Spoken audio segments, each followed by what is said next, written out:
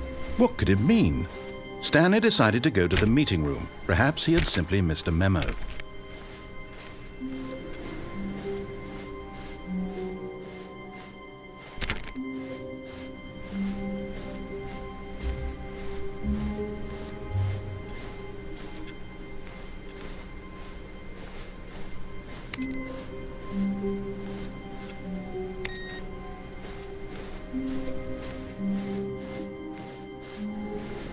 No matter how hard Stanley looked, he couldn't find a trace of his co-workers.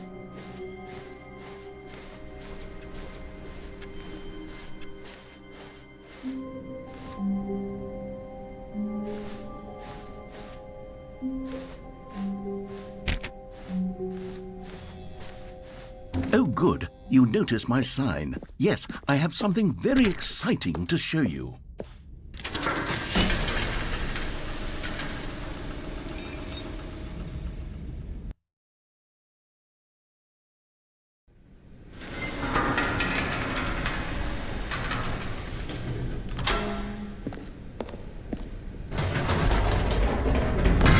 You see, Stanley, I've been reflecting on the Stanley Parable and about how roundly disappointing this ultra-deluxe version has turned out to be. The original Stanley Parable was a landmark, and any new content for it should live up to that legacy. So forget this ultra-deluxe nonsense. I say we take it one step even further. Which is why I'm very proud to announce for the first time ever, the Stanley Parable 2.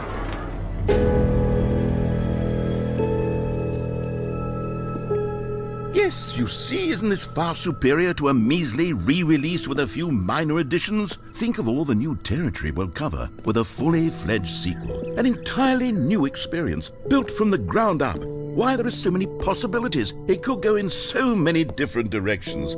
This is what fans have truly been asking for.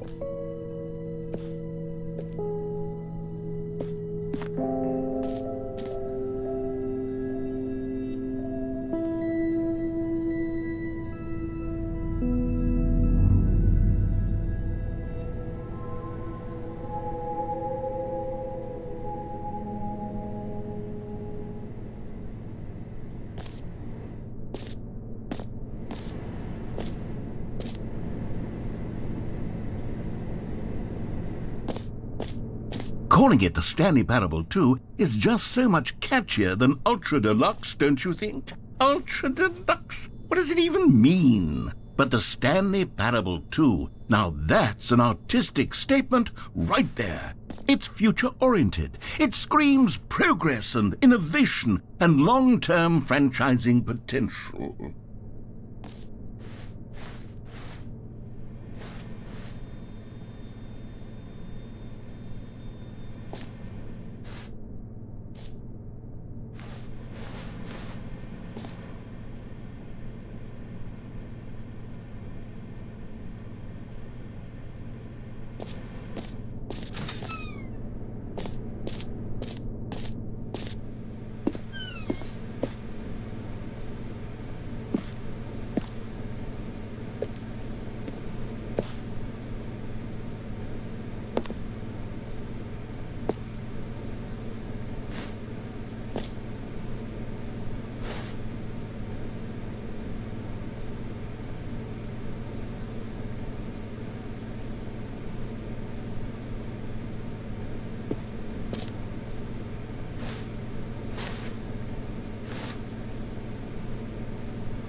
Now, to be clear, I haven't quite nailed down what exactly the Stanley Parable 2 is going to be, but let's take a look at some of the features I've been developing for it. I figure that if I can loosely organize a handful of interesting concepts, that surely the game will sort of naturally spring up around them. It'll all work itself out. Game development is much more of a fuzzy magic than anything scientific or logical, really.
Here we are. Go on, try out some of the new features.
For the Stanley Parable 2, I asked myself, what do players really want?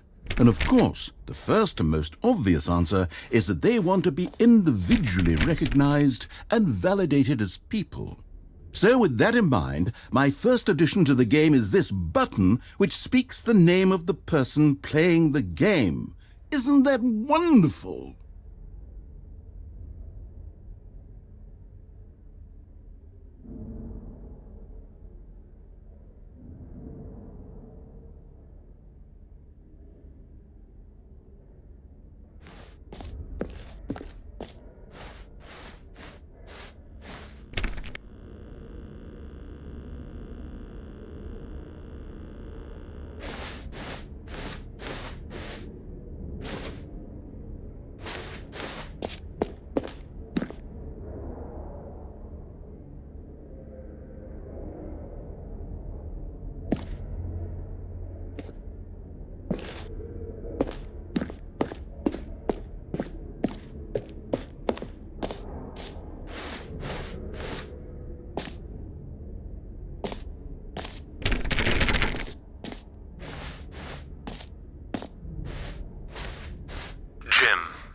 Sorry, I should have clarified. Right now, the button only says the name Jim. But of course, in the final game, this button will say your name, whatever name that is.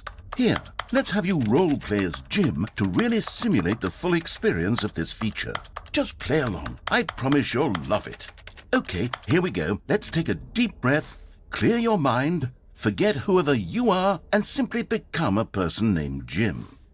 I want you to imagine yourself living as Jim, sleeping and waking as Jim, falling in love and being heartbroken as Jim, seizing all of the world's possibilities as Jim, and as Jim watching your dreams crumble into dust. Do you feel it deeply? Are you really, truly Jim right now? If so, then please step forward and press the button.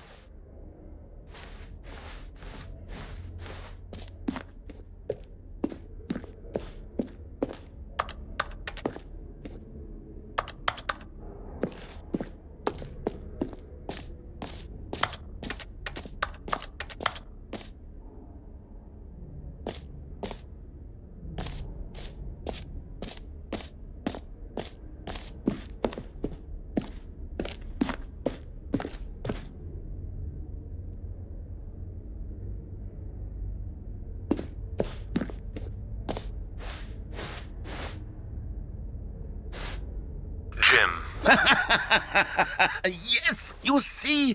What a thrill! What a rush! That was you! The button described you. Do it again. Do it again.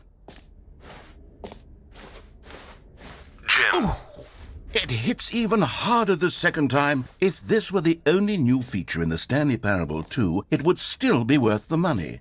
Let's take a break from the Jim button. I'm too emotionally drained from all of this personal validation. Whoa there, cowboy. Sometimes a person can be too much, Jim. I'm putting the Jim button away. Otherwise, soon you'll start to lose all sense of who you actually are.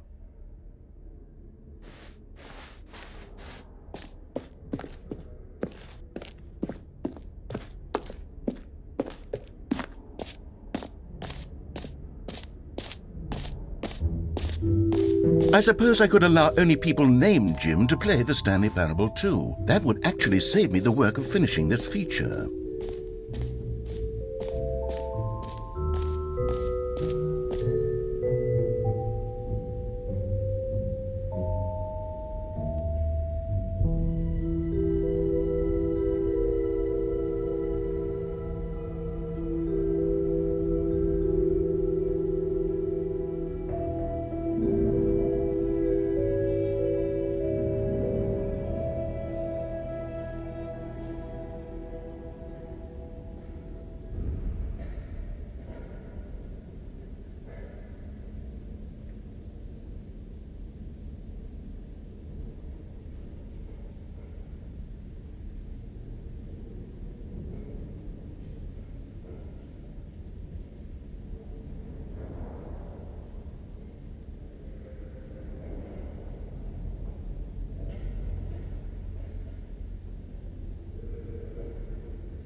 Okay, I'll be honest, I haven't yet decided on this one.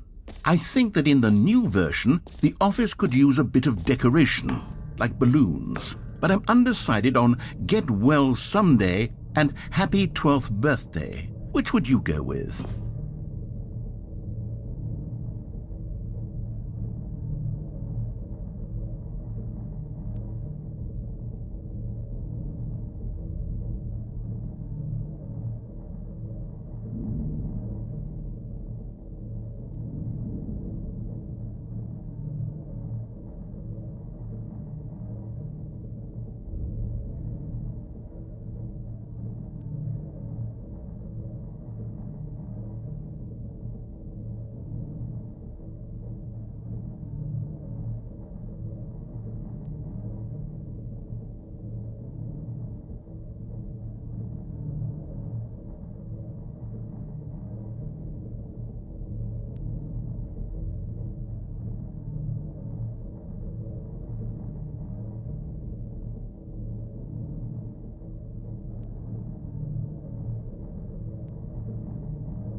You know, sometimes when you solicit another person's opinion, it makes you realize that you knew which one you actually really wanted all along.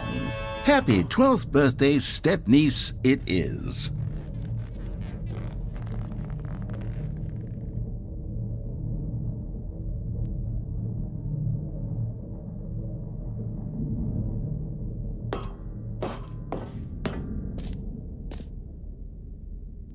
Or actually, maybe I should have gone with... No, No, I've made my decision. We're moving on.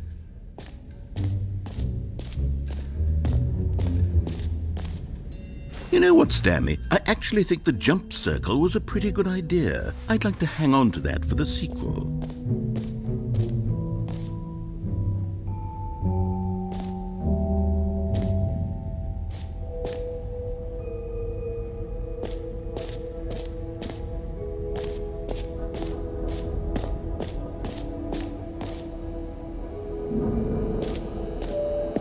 Now here's something special. You remember that broken test achievement that got left in the game on accident? Well, I'm developing a technology to simply give you the achievement.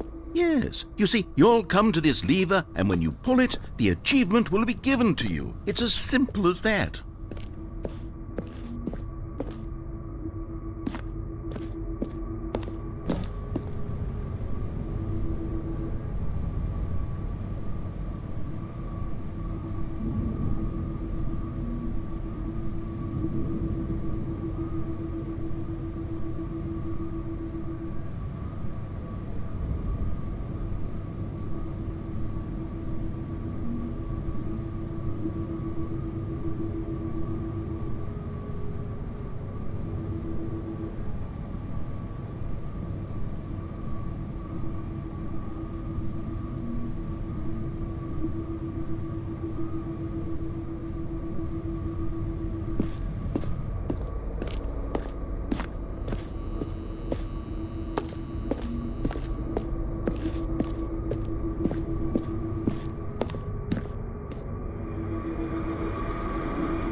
Okay, perhaps I should have clarified. This is technology that will exist. Right now, the achievement is still fully broken. I'm not a wizard, Stanley, but I guarantee it will be fixed in the sequel to at last satisfy the hordes of ravenous fans all over the world who have been uproariously demanding this feature. Gamers, we hear you, and I promise it will happen.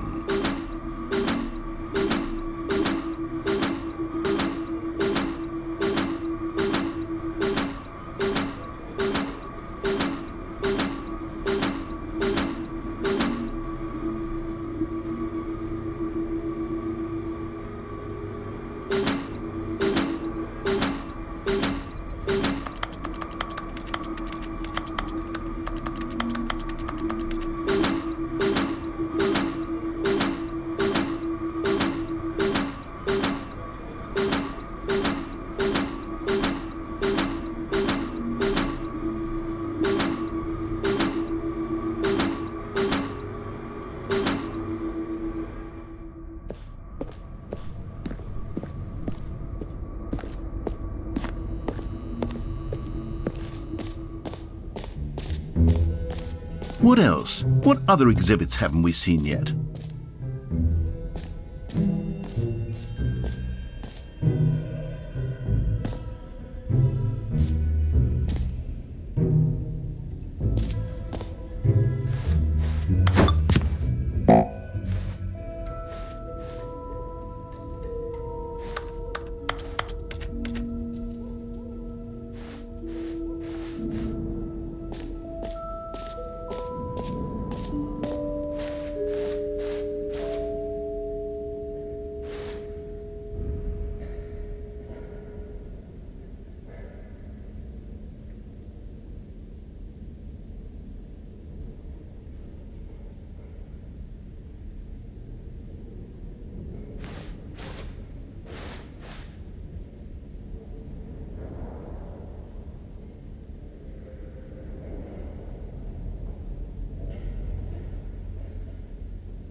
An epilogue would be fun, wouldn't it, Stanley? Yes, it would go at the end of the, well, we'll figure that out later.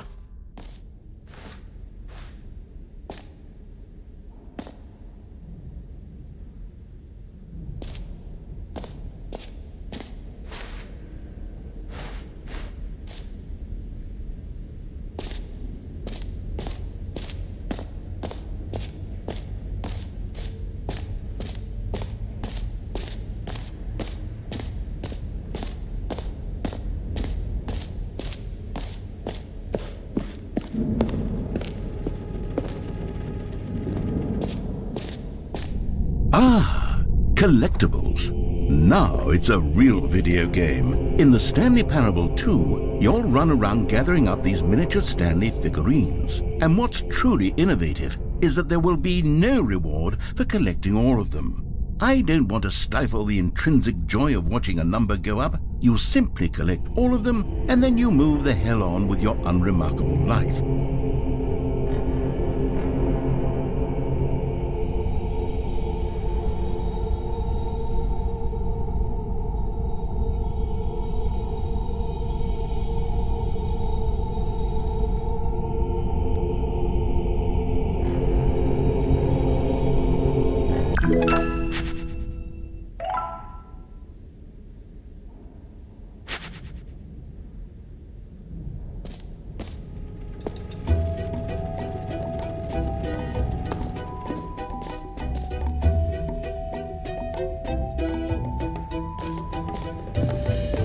God, it really is the worst when you collect everything in a video game and then they give you a big fancy reward for it. Absolutely tragic.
Stanley, here's an idea that I'm truly fond of. It's never been done before in a video game. This is in fact a hole that you can fall down forever. That's right, infinite falling. You can fall until the end of time if you like. A stunning leap forward for video games as a medium.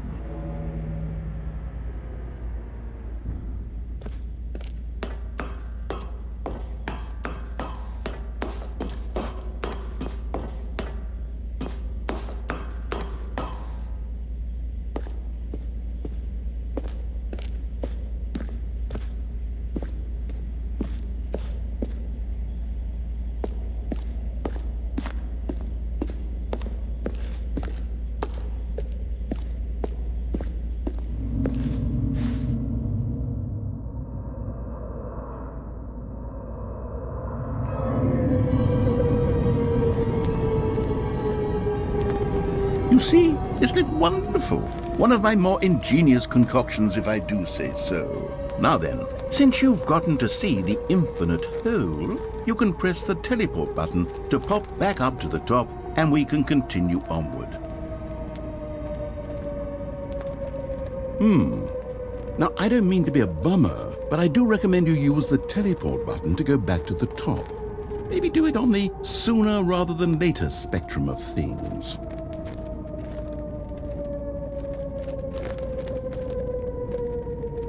Okay, Stanley, I don't know quite how to say this tactfully, but it's possible that I slightly exaggerated the infinite nature of the hole. Is it a very, very deep hole? To be certain it is.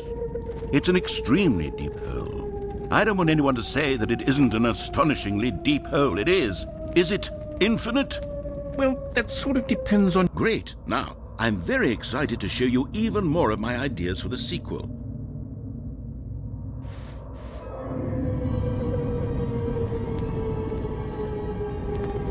Okay, and I guess we're back in the hole now. Did you really need to see it again? I don't know what else there is to say, Stanley. It's an infinite hole. It's exactly what you're doing right now, but forever. There really are so many other fascinating exhibits that I've prepared for you. I really spent quite a lot of time on all this, and I would very much like to show you some more of them. How about we go ahead and press that teleport button again so we can get back to what's really important about... Oh, goodness. Well, this is rather embarrassing, Stanley.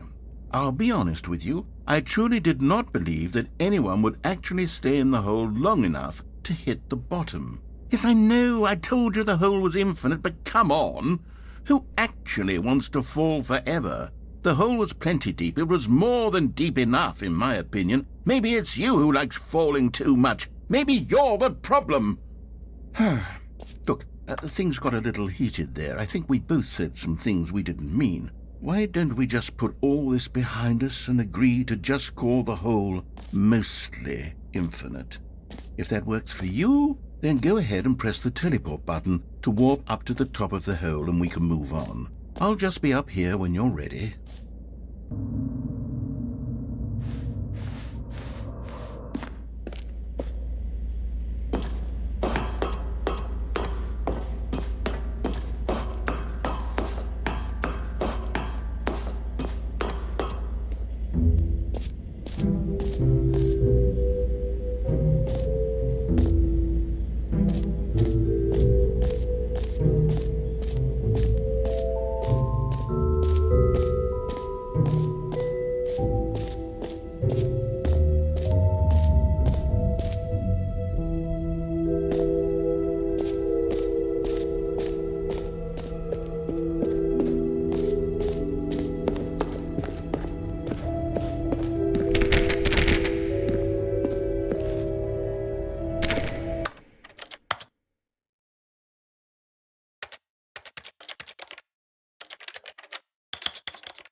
common complaint of the Stanley Parable was that it was confusing and paradoxical, that it engendered a chaotic sense of reckless despair in those who played it. Well, I am happy to say that after much consideration, I've engineered a clever solution to this fundamental problem with the game. It's the Stanley Parable Reassurance Bucket.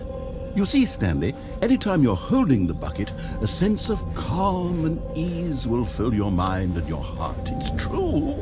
As long as you hold on to the bucket, the many disorienting contradictions of the Stanley Parable will feel perfectly normal and perhaps even comforting. You may even come to long for the gentle embrace of jarring cognitive dissonance while the bucket is in your arms. And to be honest, it's a much more convenient solution for me than actually redesigning the game to be less uncomfortable. Can you imagine what a pain in the ass that would be? Yes, the bucket is the perfect solution. Come on, give it a try.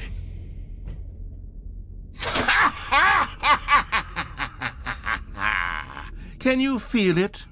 The glow of comfort, even in the face of crushing despair, must already be sweeping through your body. And in fact, can I say that I do believe the bucket lends you an air of charisma as well?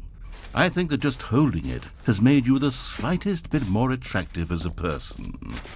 The benefits of the bucket seem to go on, don't they?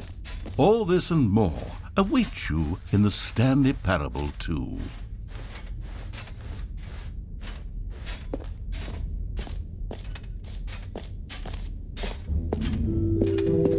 Does anyone give out awards for most enjoyable bucket in a video game? That really should be an award if it isn't already.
All right, have you seen everything you wanted to? Ready to move on now?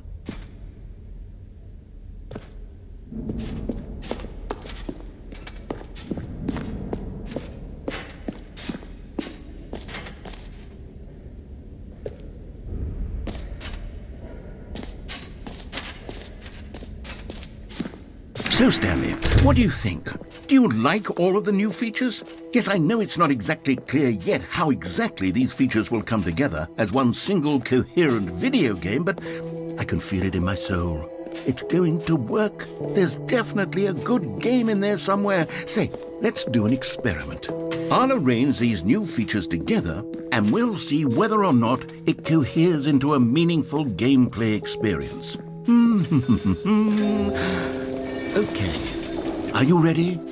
Here it is. I give you the Stanley Parable 2.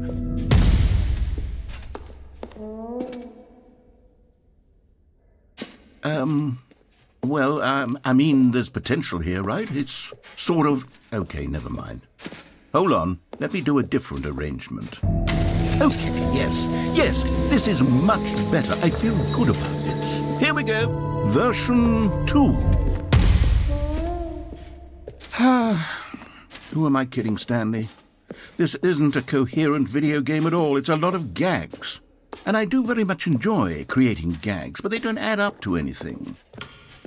I wanted more than anything to create a sequel that would capture all the magic of the first game. I wanted fans to love it, No matter how good these gags are, they won't stand on their own. They would need the structure and the gameplay of the original. Wait, maybe that's it.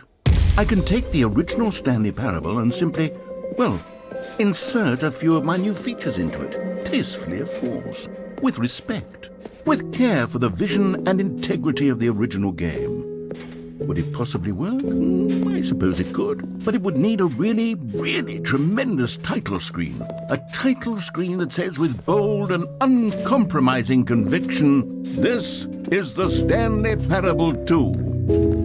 Let me see if I can whip something up. All right, perfect. Go ahead. Take a look.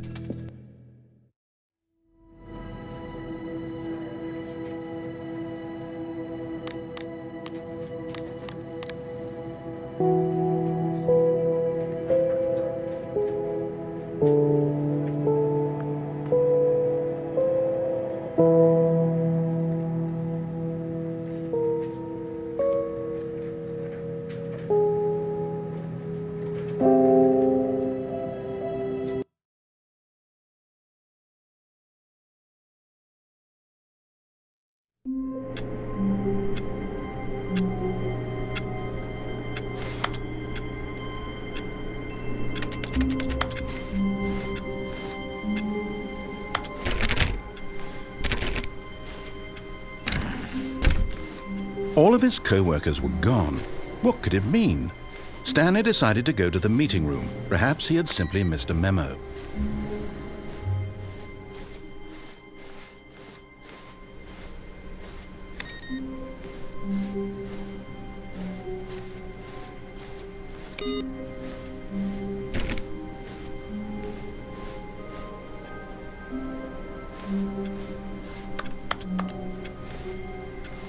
Stanley picked up the bucket.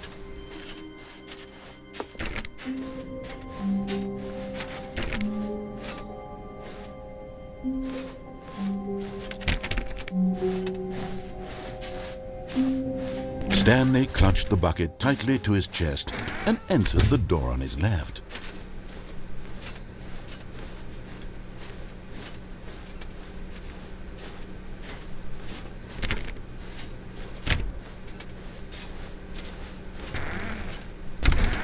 Still no one was here. Stanley needed the bucket's warmth and comfort now more than ever. Perhaps his boss's office was where he'd find answers. Oh, Stanley, can you feel it? The broom closet. It wants the bucket. You can feel that, can't you? The aura of jealousy. It's as clear as day. This broom closet believes it deserves the bucket.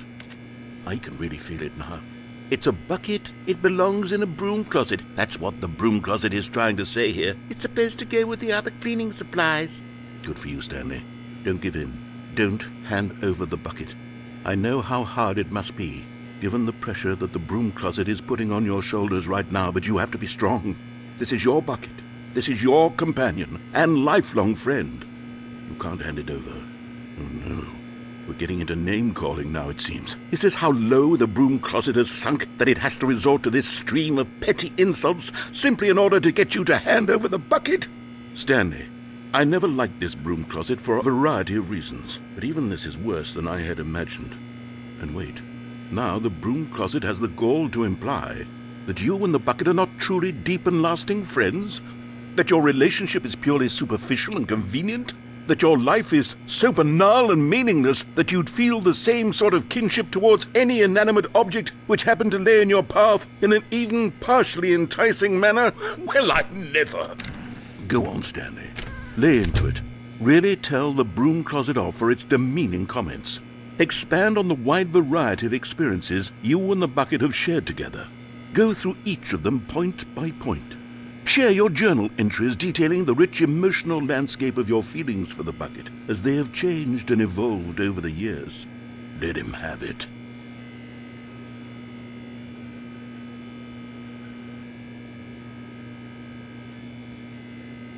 Okay, I've got you something which I think will help settle this debate once and for all. Here we go. There. Now it's settled. No more debate, no more discussion. Take a hike, broom closet, with all your meandering philosophical diatribes about the nature of cleaning supplies and their relationship to broom closets in the natural order of things.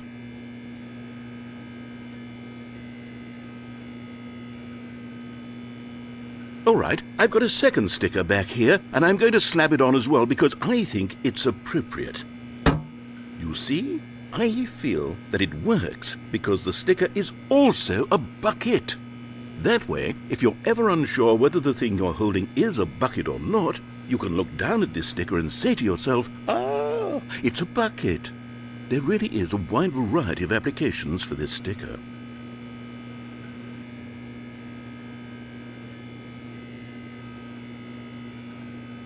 You know what? I could take the name-calling and the dismissal of your kinship with the bucket, but now the broom closet is just giving us the silent treatment, and to be honest, I'm sick of the pettiness on display. You can stay here all you like, but I've had it with this impetulant room of cleaning supplies, easily the most childish such room I've ever been in. I'll see you outside, and we can get on with the story about you and your bucket.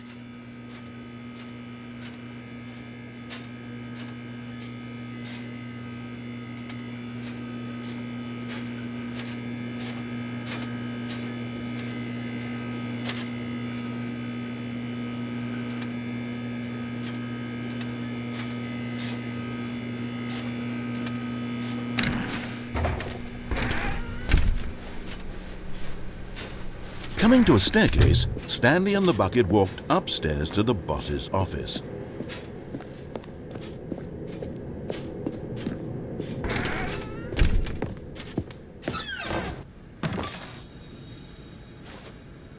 You found one of them. One of the miniature Stanley figurines. Remember, no reward for collecting all of these, only the intrinsic pleasure of a job well done. You can't buy that sort of happiness, Stanley. God knows I've tried. So, I implore you to savor each and every moment you come across one of these beautiful figurines.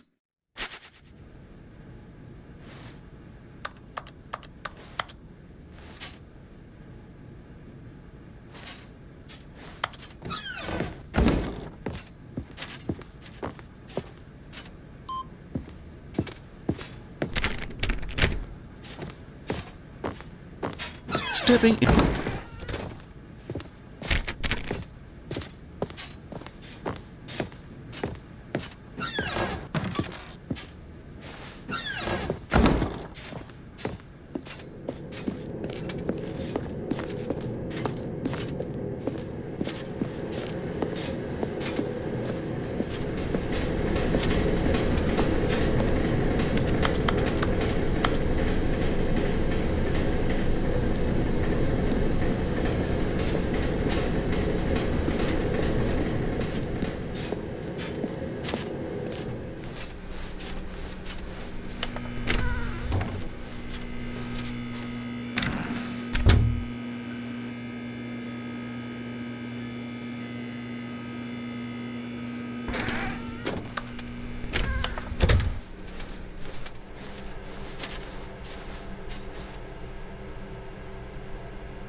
to let you know there's a few things I need you to pick up on your way home from work today.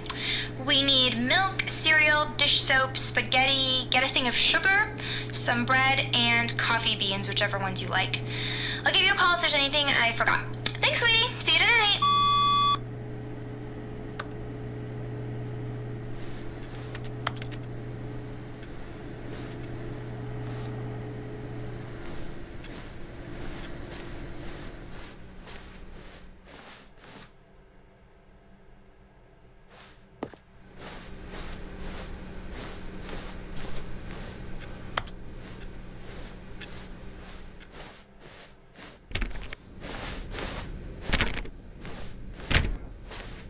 When Stanley came to a set of 2 open doors, he entered the door on his left.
no, not again. I won't be part of this. I'm not going to encourage you. I'm not going to... Coming to a staircase, Stanley walked upstairs to his boss's office.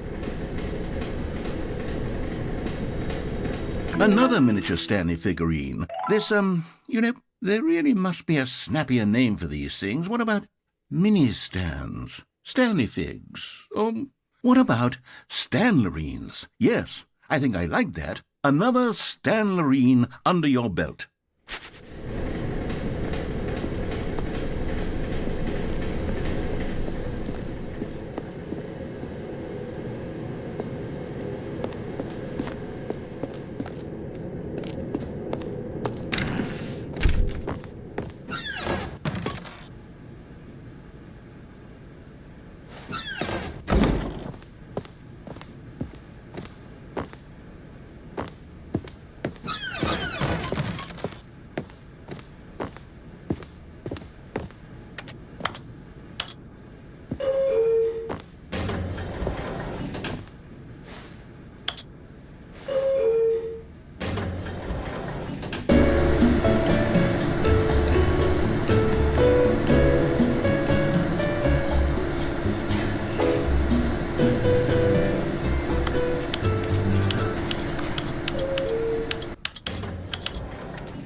Okay, I think we all know the drill by now. Blah, blah, blah. Dark secrets, the keypad. Stanley pushes some buttons. Oh, hey, look, it's a new passageway. Quelle surprise.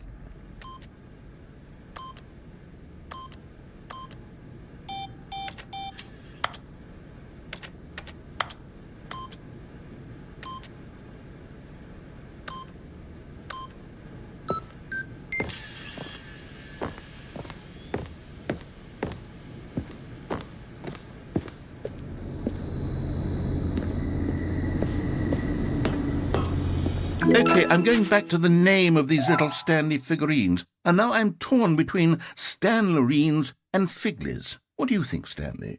What name better encapsulates the intrinsic sense of happiness that you get from seeing a small number in the corner of your screen go up by 1? Let me sit on it. I'm sure it will come to me.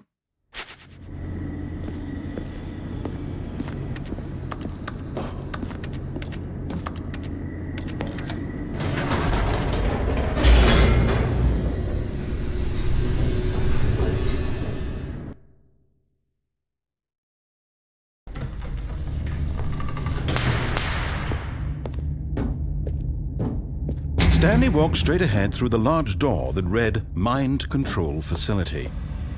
Although this passageway had the word escape written on it, the truth was that at the end of this hall, Stanley would meet his violent death.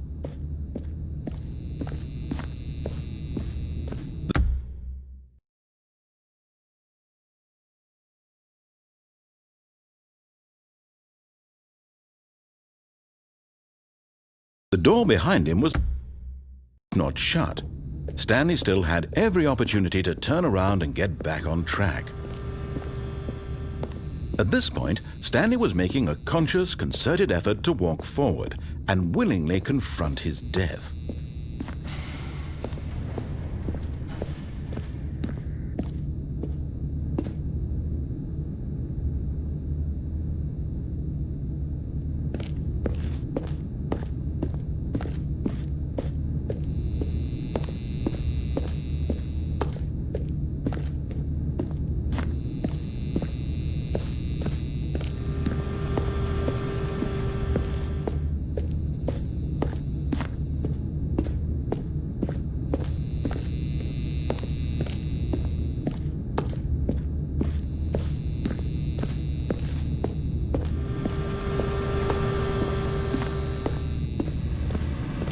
But of course, Stanley thought better of it and realized he simply had too much to live for. Nope, still on board with death.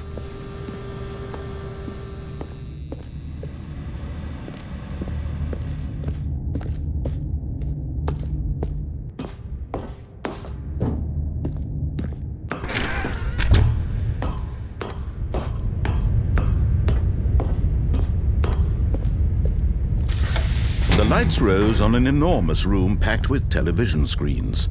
What horrible secret did this place hold? Stanley thought to himself. Did he have the strength to find out?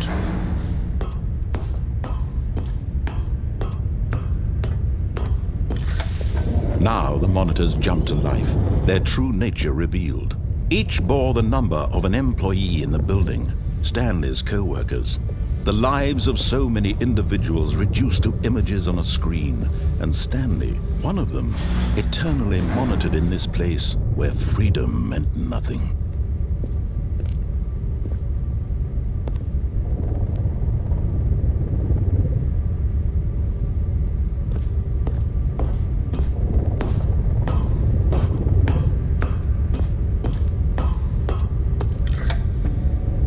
This mind control facility, it was too horrible to believe. It couldn't be true. Had Stanley really been under someone's control all this time? Was this the only reason he was happy with his boring job? That his emotions had been manipulated to accept it blindly? No, he refused to believe it. He couldn't accept it. His own life in someone else's control? Never! It was unthinkable, wasn't it? Was it even possible? Had he truly spent his entire life utterly blind to the world? But here was the proof, the heart of the operation. Controls labeled with emotions, happy or sad or content. Walking, eating, working, all of it monitored and commanded from this very place. And as the cold reality of his past began to sink in, Stanley decided that this machinery would never again exert its terrible power over another human life. For he would dismantle the controls once and for all.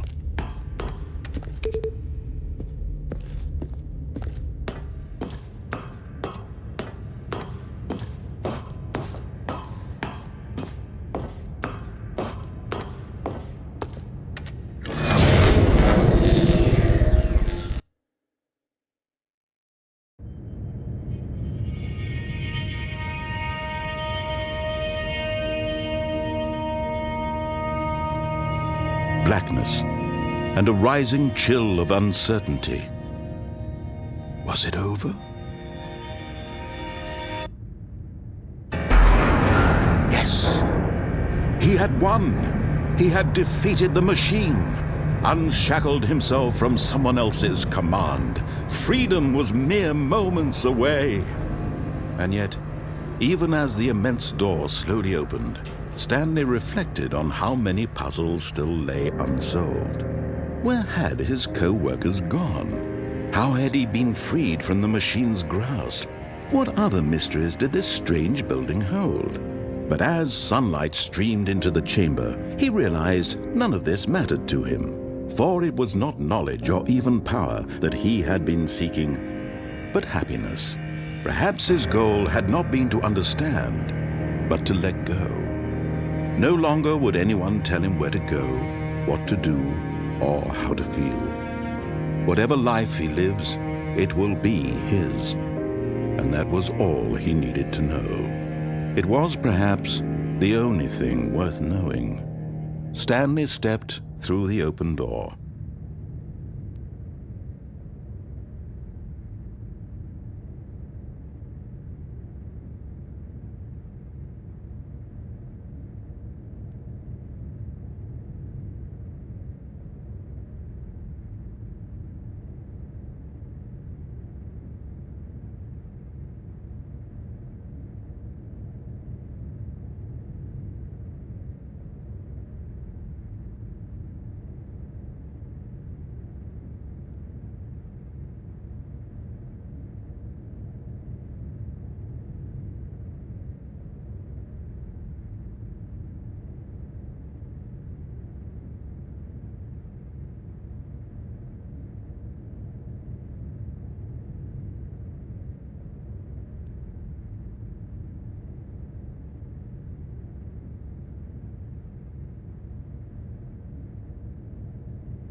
Stanley felt the cool breeze upon his skin, the feeling of liberation, the immense possibility of the new path before him. This was exactly the way, right now, that things were meant to happen. And Stanley was happy.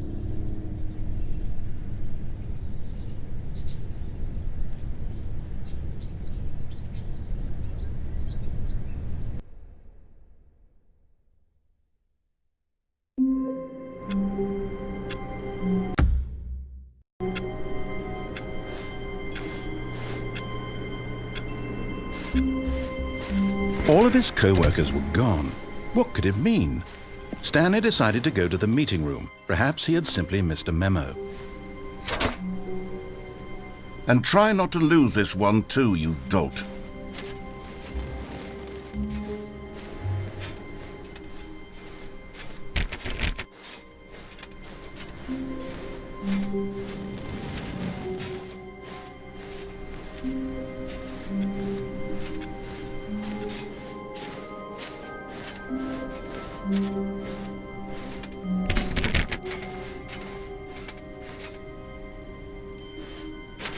Stanley clutched the bucket tightly to his chest and entered the door on his left.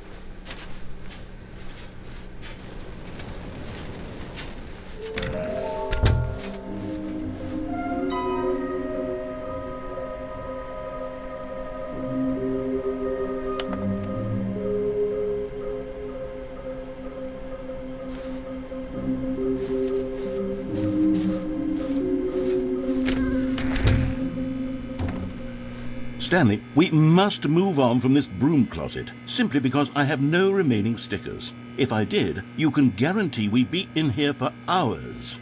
But alas, no stickers.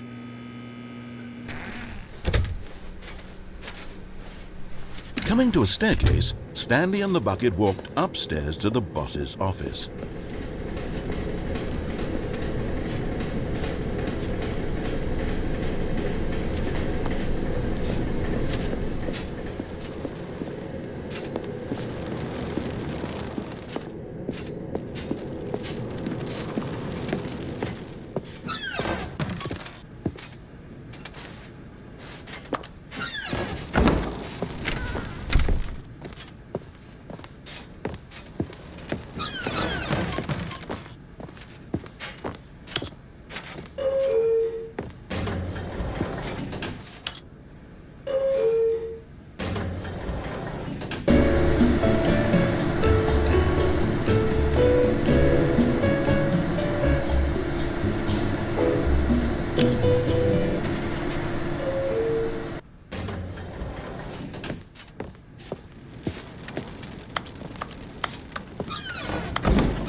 Stepping into his manager's office, Stanley was once again stunned to discover not an indication of any human life. Crushed by the weight of this revelation, Stanley may have broken down into an emotional dumpster fire if not for the soothing presence of the bucket. Even now, in his darkest of hours, did the bucket's warmth and guiding light pierce the dark clouds of confusion and chaos. It would be with him always. The bucket would, and he knew it. The two of them were inseparable. At this point, Stanley was so absorbed in the tender spiritual connection he shared with the bucket that he didn't notice the keypad behind the boss's desk. Nor in his bliss of simply being near the bucket did he have any notion that the PIN number for the keypad was 2845.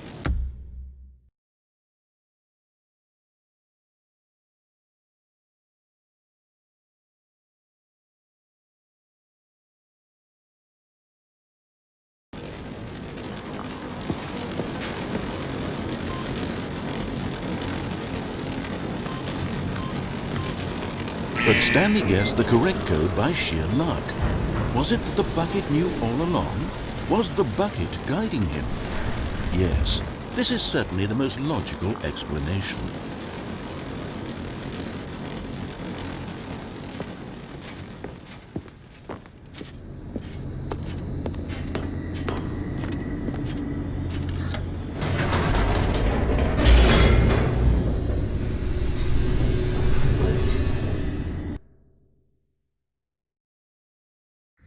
The elevator raced downward, plummeting towards an unknown fate. It would be all Stanley could do to keep himself together, if not for the bucket. Soothing him, comforting him, reassuring that in this darkest moment of uncertainty, he would be all right. The bucket is here for you, Stanley. Everything will be fine. Stanley and the bucket walked straight ahead through the large door that read, Mind Control Facility. Although this passageway had the word escape written on it, the truth was that at the end of this hall, Stanley and the bucket would both meet a violent death.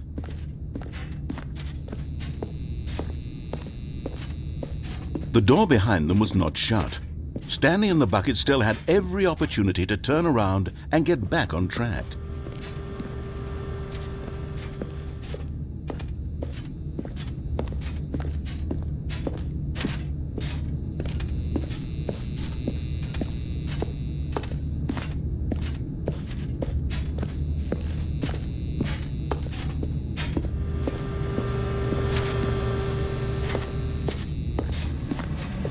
But of course, Stanley and the bucket thought better of it and realized they simply had too much to live for.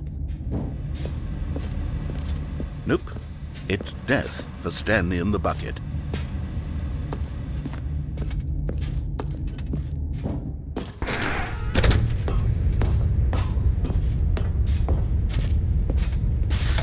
The lights rose on an enormous room packed with television screens. What horrible secret did this place hold? Stanley and the bucket both wondered to themselves.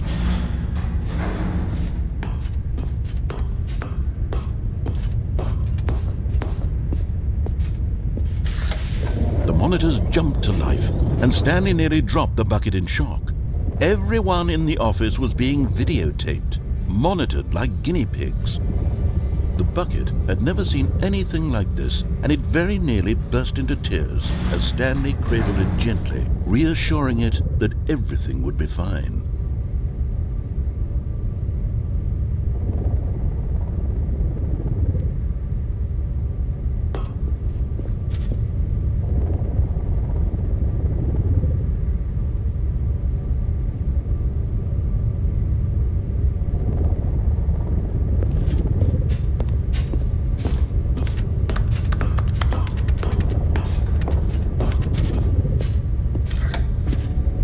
Was the bucket under the mind control facility's influence as well?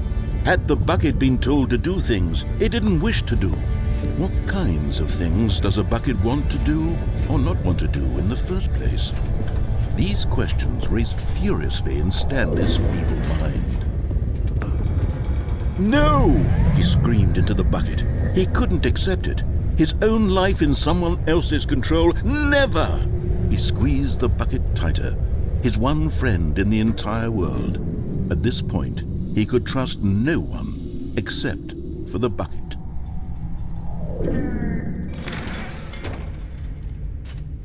But here was the proof. The heart of the operation. Controls labeled with emotions, happy or sad or content. Walking, eating, working, all of it monitored and commanded from this very place. And as the cold reality of his past began to sink in, Stanley decided that this machinery would never again exert its terrible power over another human life. For he and the bucket would dismantle the controls for good. Two best friends, Stanley and the bucket, up against the world. They high-fived in a really cool way, and the bucket made a sassy comment about taking down the system.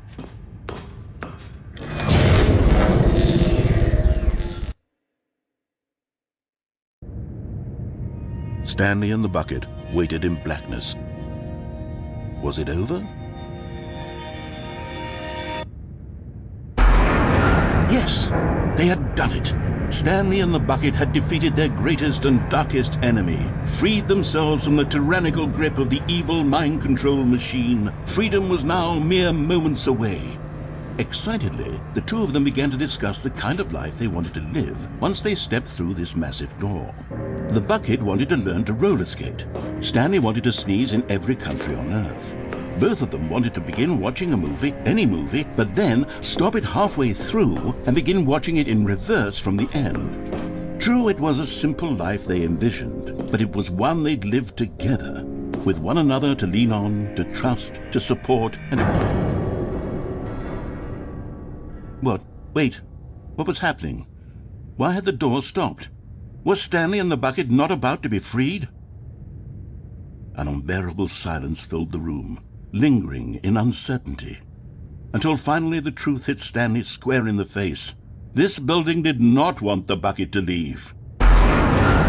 Even the facility itself recognized the incredible calming presence of the bucket, needed the soothing warmth of the bucket, would go to any lengths not to part with the bucket.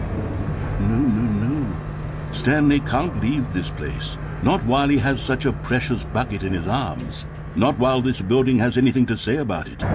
Stanley realized he would never again leave this very room. But at least he has the bucket. To be trapped eternally in darkness isn't really so bad, Stanley thought to himself. As long as I have my bucket with me, right? I'll be okay, won't I? Stanley gulped. Very soon now, he was about to find out.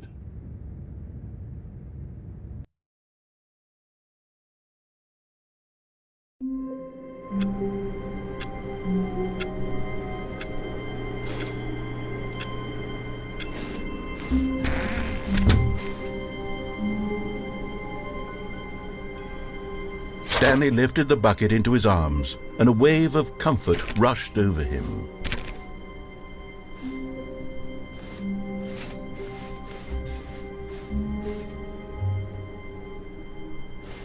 Stanley clutched the bucket tightly to his chest and entered the door on his left.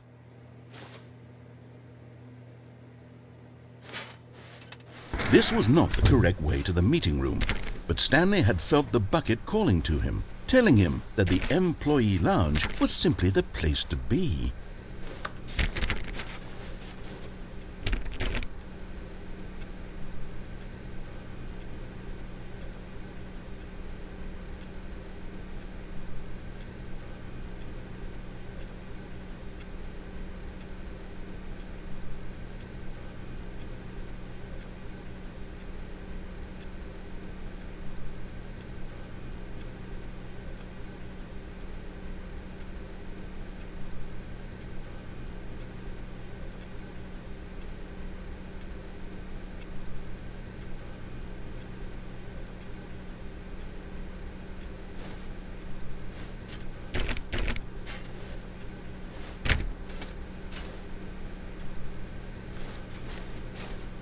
And here it was. Had the bucket turned out to be correct? Was this better than the meeting room?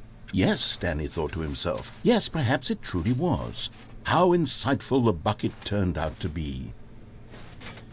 No, never mind. The bucket was wrong. Stanley took the door on his left to go back to the meeting room.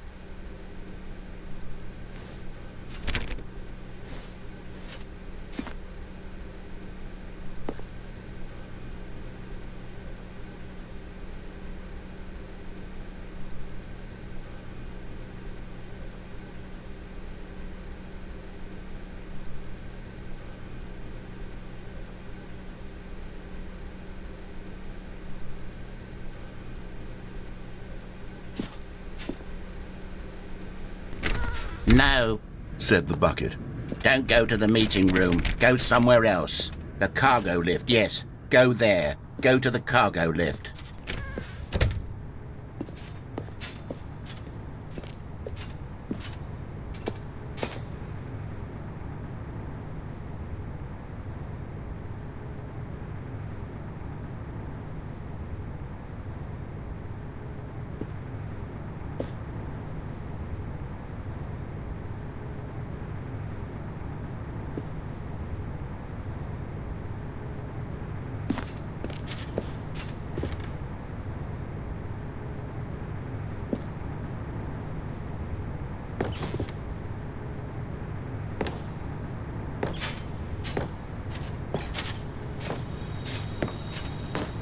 You're getting close now, Stanley. You've nearly gotten all of the Figler and Marines. Very soon, you'll collect the last one. And then the first number will equal the second number, and that will be it.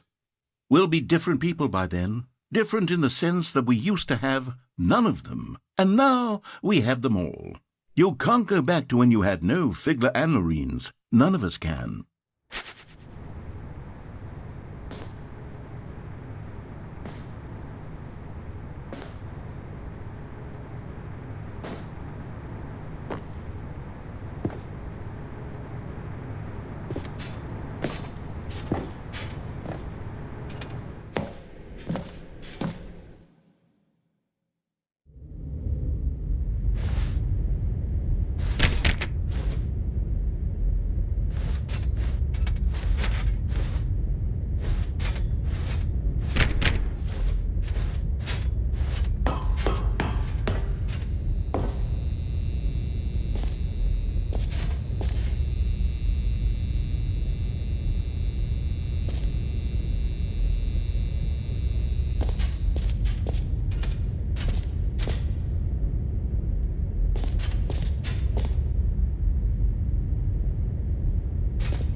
Okay, this is day number 295. Tape number... I don't even know. I've lost track. Nothing feels real anymore. The longer I study this bucket, the less sense anything makes. The sheer euphoria I feel every time I pick it up. No matter how many times I've done it, it's always the same feeling. And the emptiness in my chest when I set it down,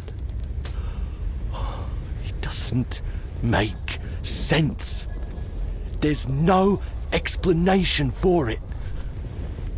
I still haven't figured out why I see the world so differently when this bucket is in my arms.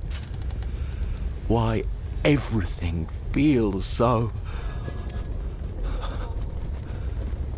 What do I do with this treasure? I can monetize it.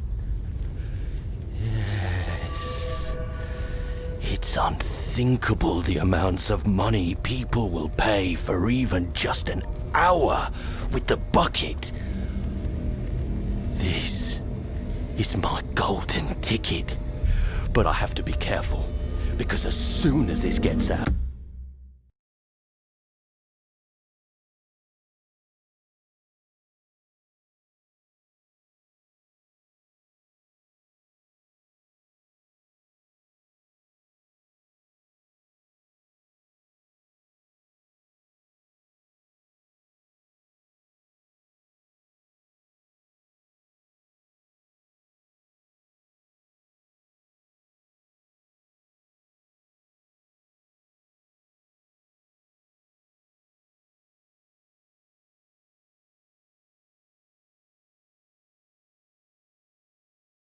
There's going to be a target on my back. Even now, I don't know who might be trying to get... What's that? Who's there?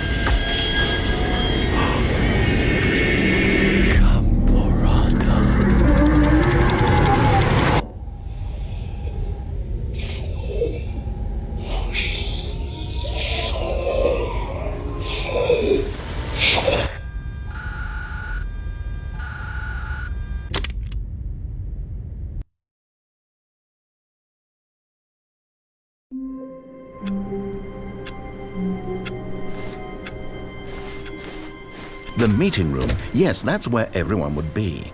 Stanley just needed to get to the meeting room, and from then on, he would never be alone ever again.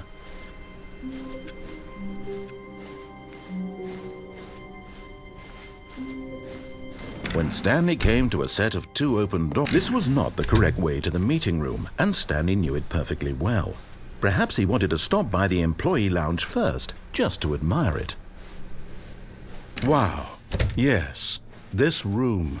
What a beautiful room. But eager to get back to business, Stanley took the first open door on his left.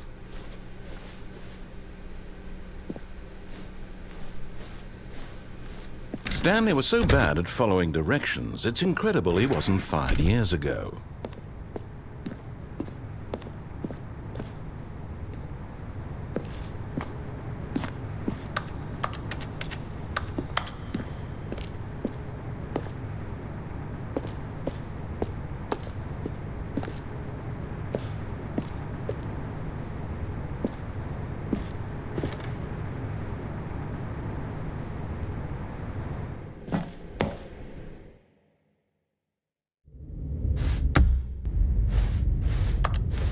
Stanley had now gotten himself so far off the beaten path that it seemed the office had begun so far off the beaten path that it seemed the office had begun so far off the beaten path that it seemed the office had begun so far off the beaten path that it seemed the office had begun so far off the beaten path that it seemed the office had begun so far off the beaten path that it seemed the office had begun so far off the beaten path that it seemed the office had begun so far off the beaten path that it seemed the office had begun so far off the beaten path that it seemed the office had begun so far off the beaten path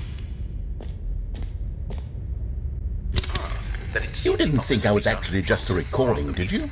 What a silly and trite explanation that would be. All the back and forth between you and me, all the absurd adventures we've been through, and it all turns out I'm just a tape recording? It was all just in Stanley's head. I bet that's the kind of twist you think is revelatory. I bet each and every time you watch a movie where it turns out all to be in the main character's imagination, you must absolutely bolt off the couch in pure shock at the phenomenal and intricate storytelling. It must be so simple to be you. Life being an unending waterfall of surprises and delights. How much more exciting you must find the world than the rest of us do. Now I've become sad. Look what you've done to me. This is all your fault.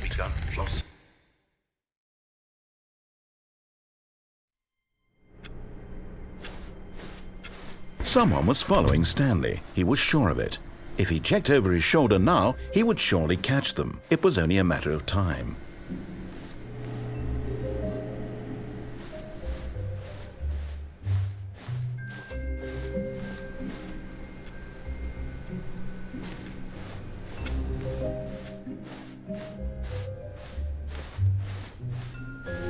When Stanley came to a set of 2 open doors, this was not the correct way to the meeting room, and Stanley knew it perfectly well. Perhaps he wanted to stop by the employee lounge first, just to admire it. The lounge was sublime, a work of art. What was it about this room that called so deeply, but eager to get back to business, Stanley took the first open door on his left. Stanley was so bad at following directions, it's incredible he wasn't fired years ago. Look, Stanley, I think perhaps we've gotten off on the wrong foot here. I'm not your enemy, really, I'm not. I realize that investing your trust in someone else can be difficult, but the fact is that the story has been about nothing but you all this time. There's someone you've been neglecting, Stanley. Someone you've forgotten about. What? Really? I was in the middle of something. Do you have zero consideration for others? Are you that convinced that I want something bad to happen to you? Why, I don't know how to convince you of this, but I really do want to help you, to show you something beautiful. Look, let me prove it. Let me prove that I'm on your side. Give me a chance.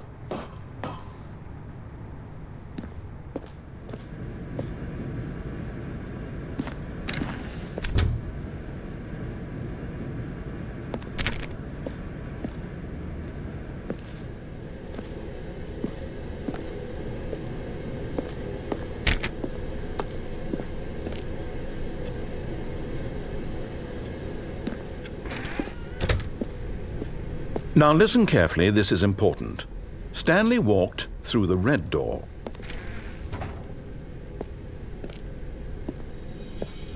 And there it is, the last Stiggly Wiggly. Savor this moment, Stanley. This is a real accomplishment. This is doing something just for the sake of doing it. Where so many people expect to be rewarded for the most trivial achievements, you've insisted that a job well done is its own reward. I would tell you that I'm proud of you for collecting them all, but that would be like a reward, and we can't have that. So, instead I'll just say, it's done. We're all done here, and now we can go to whatever the hell you were doing before you hunted for figurines.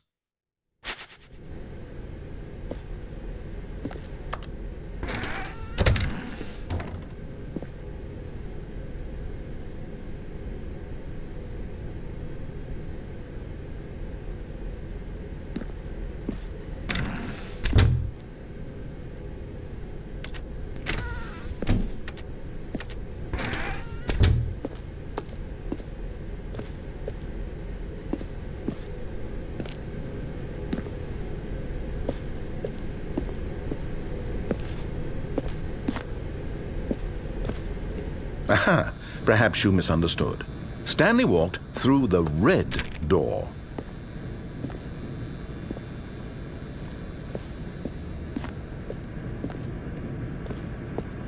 I still don't think we're communicating properly. Stanley walked through the red door. All right, fine. Go ahead, Stanley. You want to know so badly what's out there? You want to find out what lies at the end of this road you've chosen? Well, don't let me stop you.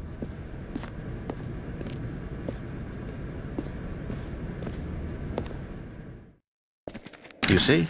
There's nothing here.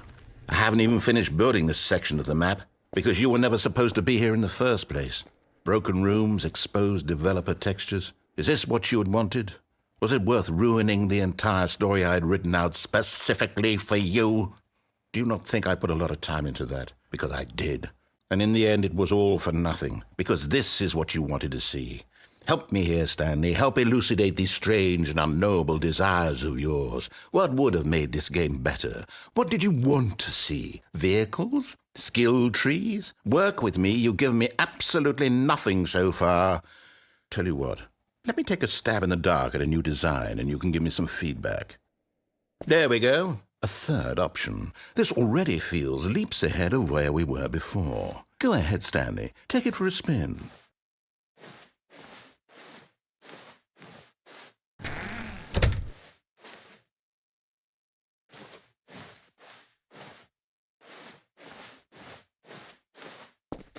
Okay, I'm going to stop you there. Now, tell me about your experience with this new version. Would you say that the game benefited from allowing you more choices?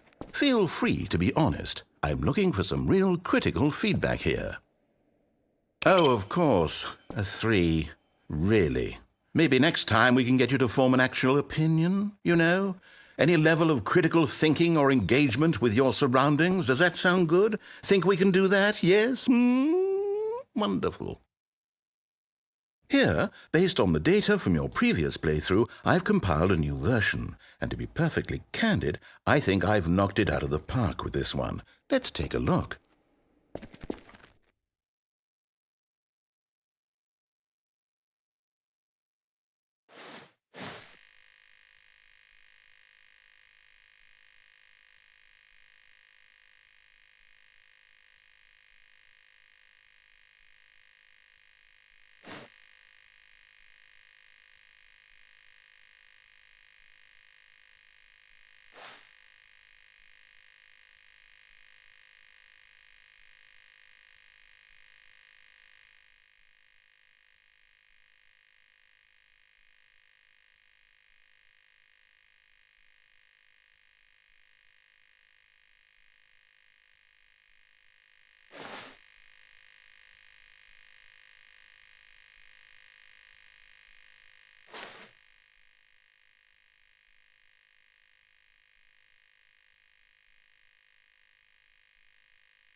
Now, would you say that competitive leaderboard helped you feel motivated to keep walking through doors? Again, honest answers, please.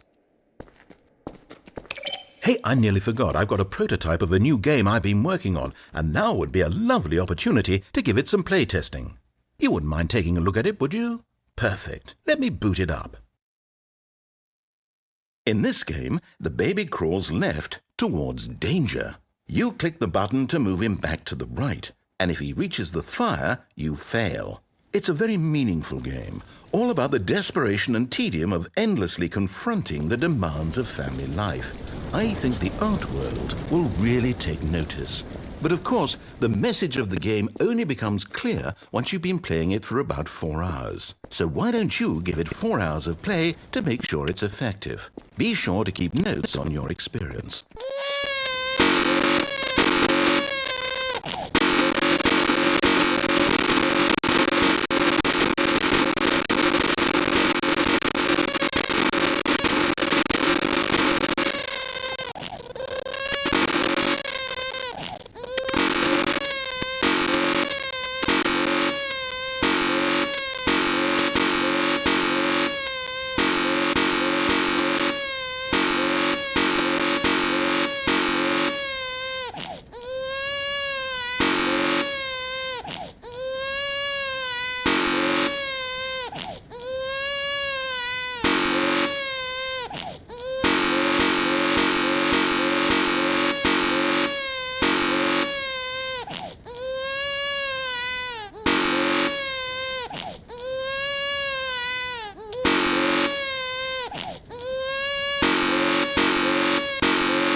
You heartless bastard.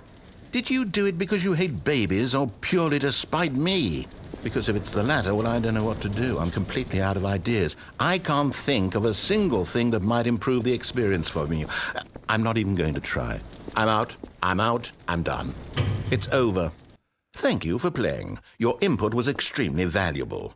Oh, hey, since my game was so awful, why don't we play someone else's game, just to ease the pain? Let's see. What do we have here? Yes, this seems like it'll work. Let's give it a shot.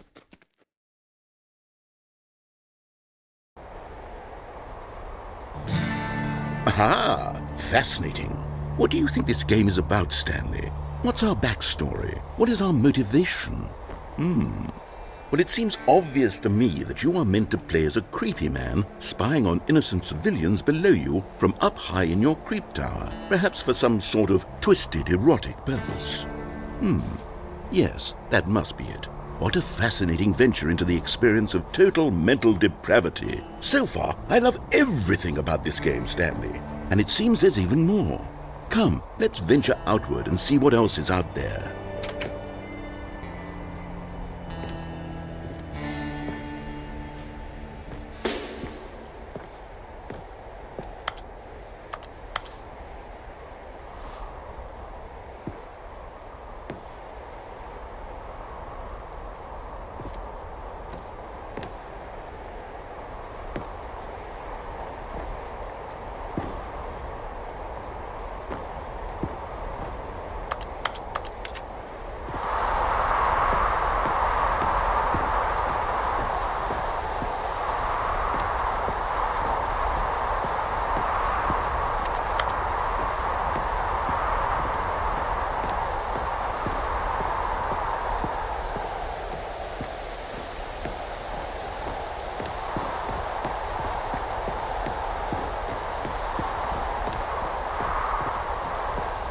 Oh, no. No, it can't be.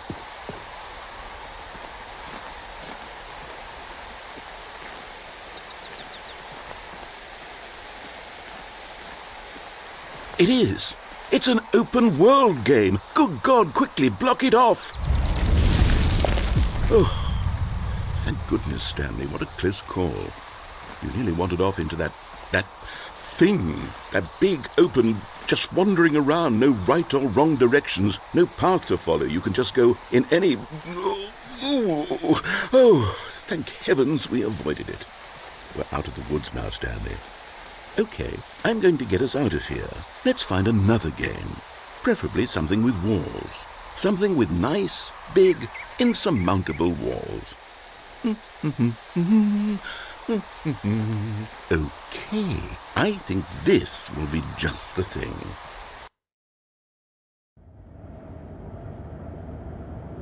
Wonderful. See, this is exactly what I had in mind. Just a nice big box for you to run around in. There isn't any possibility that you could get lost here. Now this is game design. Stanley, if you manage to get lost in this game, I will be phenomenally impressed. Okay, so what exactly do we do here? Let's see. There are lots of cars here in the back, but obviously there's no racetrack. Okay, I'm seeing that there's a ball of some kind back here. Is this game sports ball? Stanley, I think it's sports ball. Oh, what fun. We shall run the bases and do a touchdown together. Yes, I think surely we must. Okay, Stanley, here's the ball. Have fun.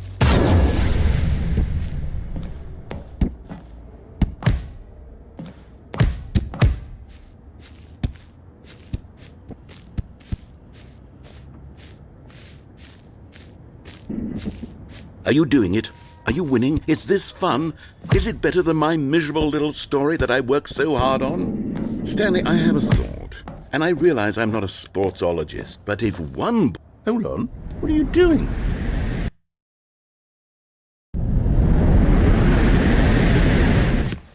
Stanley, don't do that. I can't follow you there. I can't help you.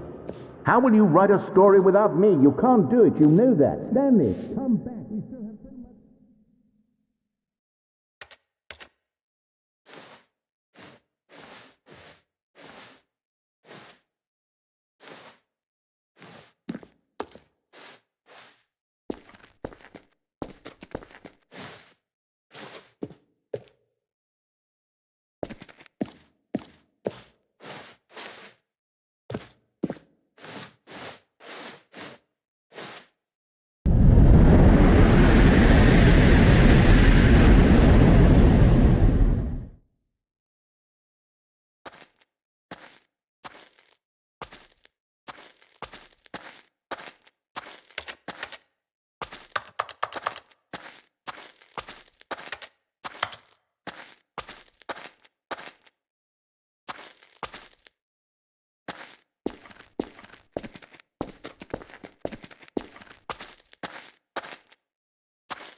I wonder what he found.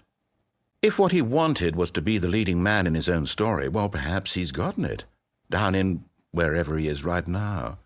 I wonder if he's happy with his choice, and if he's learned the heavy cost that comes with it. He'll understand soon what I was trying to tell him. He needs me. Someone who will wrap everything up at the end, to make sense out of the chaos and the fear and the confusion. That's who I am. That is what I mean to this world. Oh, yes. Yes, I'll be back. There's no other way. Once this ends, after it all comes to a close, then I'll be back. The end will be here soon. Very soon. I can wait.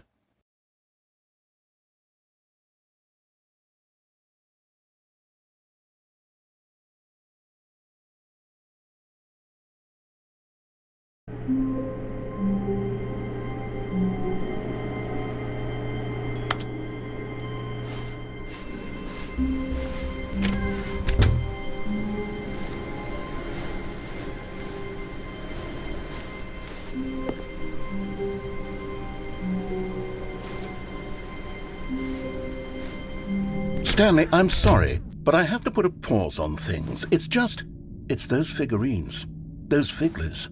I haven't stopped thinking about them since you nabbed every last one. Wasn't it just the most intrinsically fulfilling moment of your entire life? Didn't it fill you to the brim with inner richness? Yes, I know we're supposed to be telling a story, but won't you please indulge me with one more trip back to the memory zone? I would love nothing more than to revisit the figurines. Just one more time.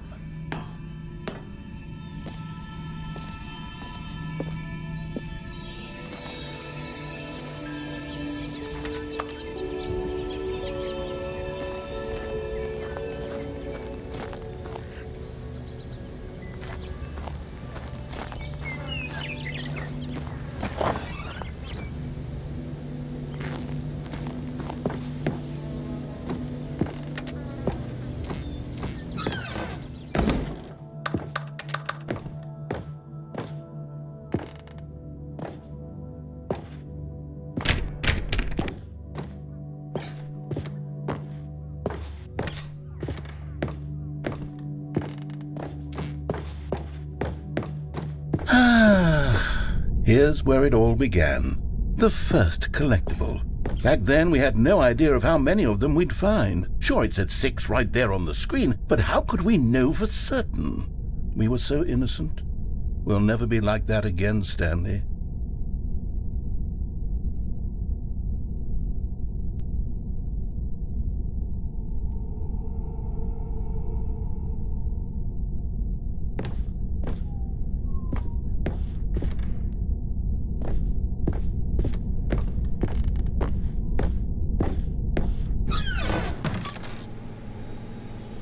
And here was the second Stanlerine. You found this one all on your own, just by poking around in the boss's bathroom. You did that, Stanley. I'll be honest. Back then I had no faith in you to find any of them, let alone 6. But you continue to surprise me in all sorts of mundane, unremarkable ways.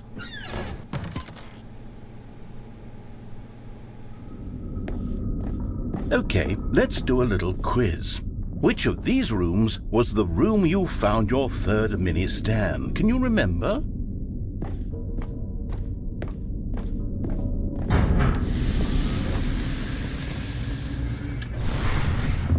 No. Behind the boss's office was the 4th place you found a Figanli, not the 3rd. Well, I guess perhaps I shouldn't be surprised. Memories like these are so precious and so cherished that they all just sort of blend together, don't they? You know what? If the boss's office feels like the 3rd place you found a collectible, then who am I to go making judgments? Let's see, what came next? Oh yes, we found a Figley in this pink room. Oh well, I can't actually say I remember being in this room, but it's here in the memory zone, so it must have happened.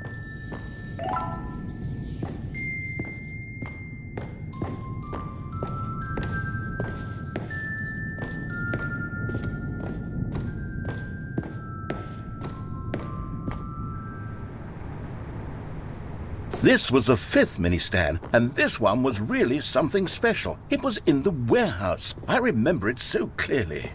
In fact, because this one is particularly special to me, I made a little video to commemorate the occasion. Enjoy.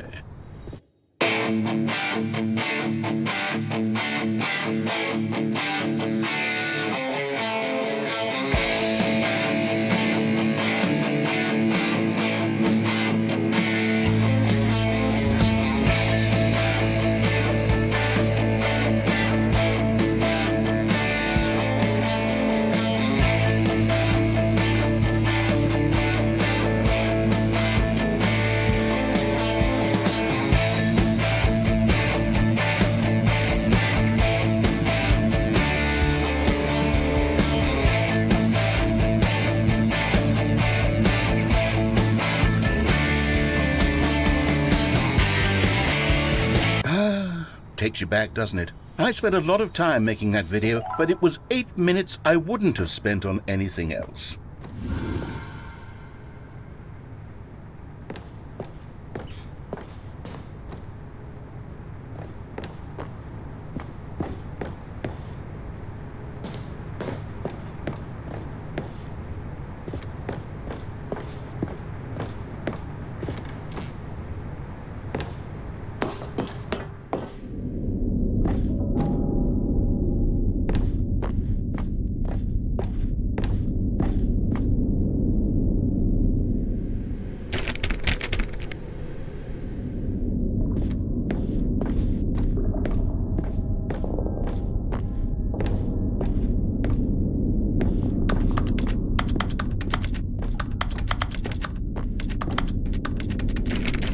And then, Stanley, then we came to the last collectible, the final figurine, right here by the red and blue doors. This memory is the most distinct and clear in my mind, perhaps because it was the one that happened more recently than all the others.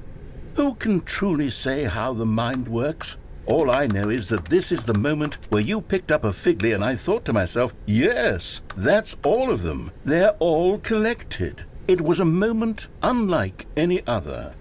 Except for the other moments picking up figurines, which it was exactly like.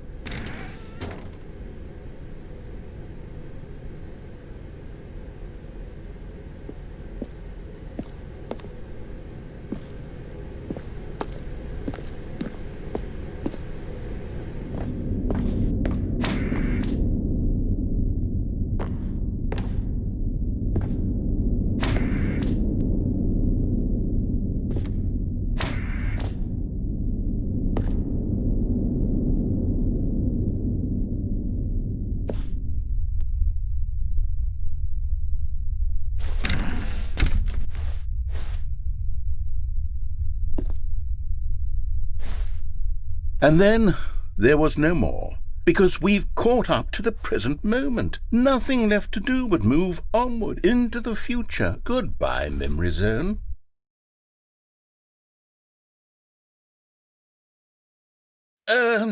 No, I'm not done. I'm not ready to move on. Stop the loading screen. Isn't there some way we can stay here, keep enjoying these figurines? Let's just go backwards. We'll do the Memory Zone again from the opposite direction. See how that feels.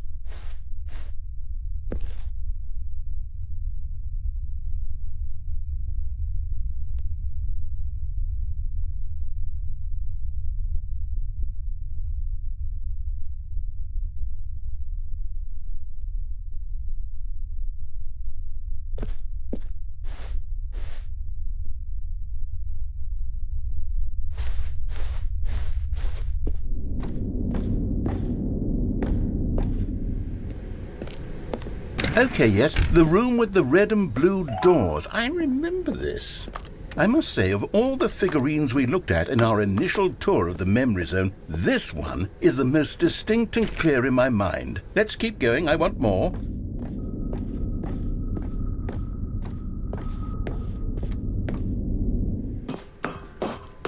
And here's where I made that video. Don't you remember the video we watched?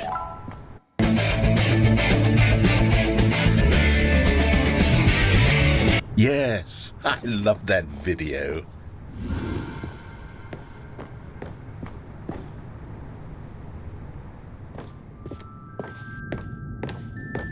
Still don't remember the pink room, Stanley. Still no memory of this one. Good room, though. A solid room.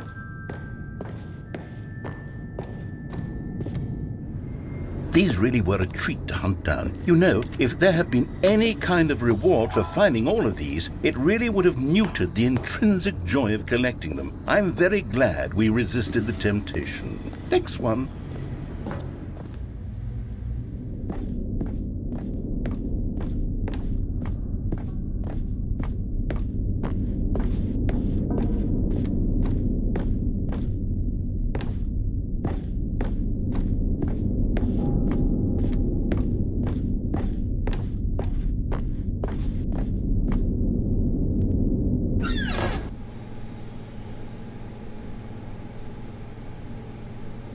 This was our second Figley. Don't you remember? Yes, I remember it too.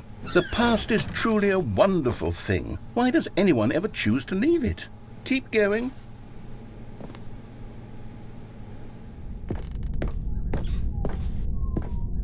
This is it, the very first one we found in the exhibit where I introduced you to the figlarines. Oh, I want more memories, Stanley. I want to keep going. What else is there? What came before this?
Look, it's the terrible new content that we were originally sold on. I remember hating it back then, but time does put a rosy filter on everything. In fact, I dare say I'm actually quite fond of it now. Look how much fun the past is. I want more memories.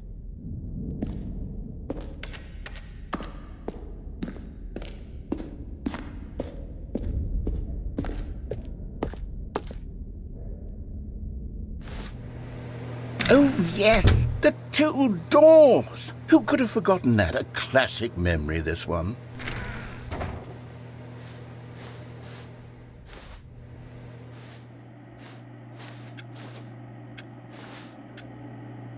And before everything else, there was your office. Is there anything else? Was there something that came before your office? There's something I feel I can remember. I can remember. Yes, I'm remembering something now. I remember before this whole story got started. Back then I was different. I used to make big decisions. I was passionate. I was skeptical. I weighed each decision with profound thoughtfulness. And then somewhere along the way, I stopped making decisions. I became lazy, and I came up with a character named Stanley to do my thinking for me. He would make the decisions. He would decide which way to go.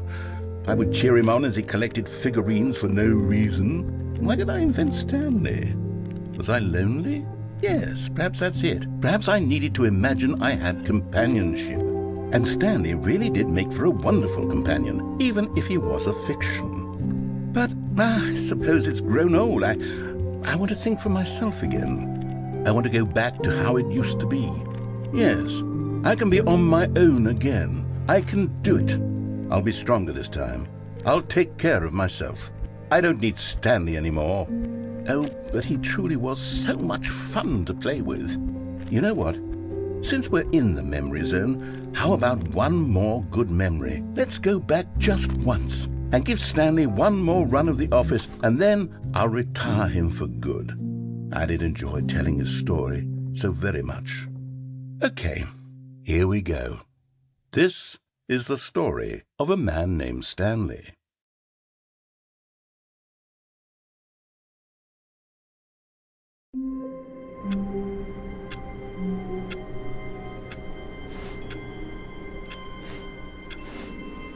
Stanley decided to go to the meeting room to check on his co-workers. He never functioned well by himself and constantly needed support and guidance from others, so the thought of total solitude was terrifying to him. The confusion and the chaos all seemed to melt away as Stanley embraced the bucket. Stanley clutched the bucket tightly to his chest and entered the door on his left.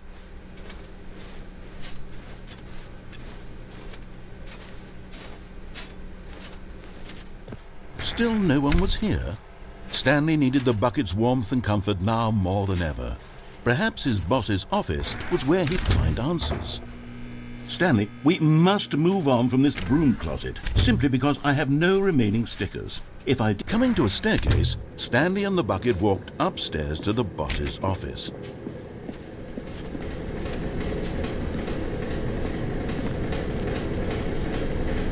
But Stanley just couldn't do it. He considered the possibility of facing his boss, admitting he had left his post during work hours. He might be fired for that. And in such a competitive economy, why had he taken that risk? All because he believed everyone had vanished? His boss would think he was crazy. And then something occurred to Stanley. Maybe, he thought to himself, maybe I am crazy. He looked down at the bucket in his arms. Am I crazy? He asked the bucket. The bucket returned his gaze, but said nothing at all. That's strange, Stanley thought. Usually the bucket is a source of guidance and wisdom for me in difficult times such as these. He held the bucket close, yet felt none of its familiar reassurance and comfort. And that's when Stanley realized, this isn't my bucket. It's just a normal, everyday bucket. Someone else's bucket, perhaps. How did I end up with someone else's bucket? This is all terribly wrong. Surely no good would come from this. Who knows what sorts of bizarre hallucinations Stanley might experience without the psychologically grounding presence of his bucket. And indeed, now he noticed that the rooms were repeating, which was, of course, very odd. And now he felt himself floating off the ground. Oh, gracious, he exclaimed. Without my bucket, I've gone truly mad. Where is it? I must find it. Far off in the distance now, he heard it, calling to him. Stanley! Stanley, it's me, the bucket. Could it truly be? He rushed forward from room to room, passing by one bucket after the next. None of them were his. None of them were his special bucket. Come to me, Stanley. Find me. He had to find the bucket. He had to return to his old friend. It was the only way to truly restore his sanity. And then suddenly, he froze dead in his tracks. He knew where the voice of the bucket had been coming from. The real bucket was inside of him all along. It was incredibly painful. Stanley doubled over in agony and blacked out.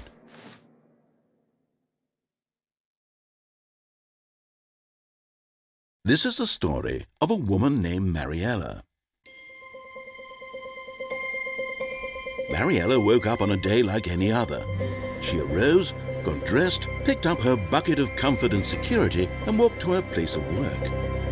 But on this particular day, her walk was interrupted by the body of a man who had stumbled through town, talking and screaming to himself, and then collapsed dead on the sidewalk. Right away, she knew what the problem was. This man had no bucket. Of course he'd gone mad, ranting and raving about a narrator describing all of his actions and how everything is predetermined and free will is an illusion and it's all just a video game. It could all have been prevented if only he'd taken his bucket with him. Perhaps he didn't even realize he'd forgotten his bucket at home in the first place. How cruel the world can be, Mariella thought, and she hugged her own bucket even tighter. But of course, she had no time for this. There were a myriad of confusing problems she would soon have to confront at work, for which her bucket would provide absolute guidance and total clarity on everything. Heck yes, she thought to herself, my life kicks ass. And she backflipped all the way to work.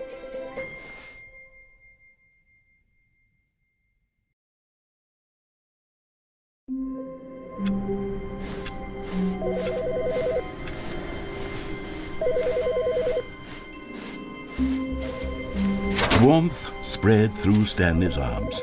With the bucket in his arms again, he was home.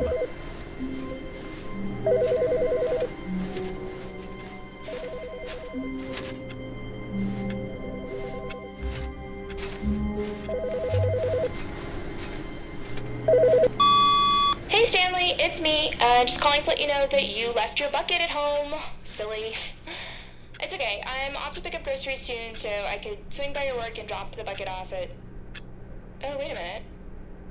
This isn't your bucket. Wait, whose bucket is this?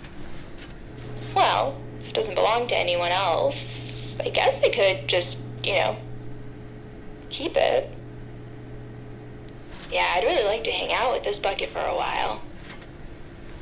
Oh, sorry, what was I saying? Oh yeah, have a nice day at work. I'll be here at home with my bucket.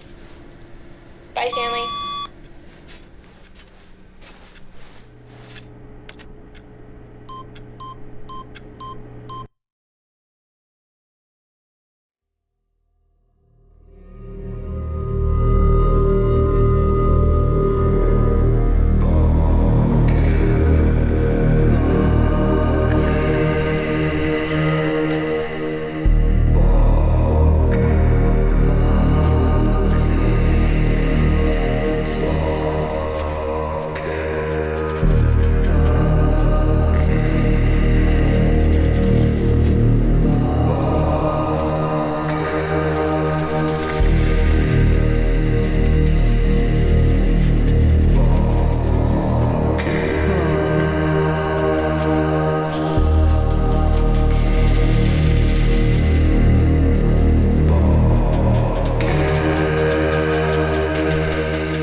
Even now, Stanley's office was a distant memory.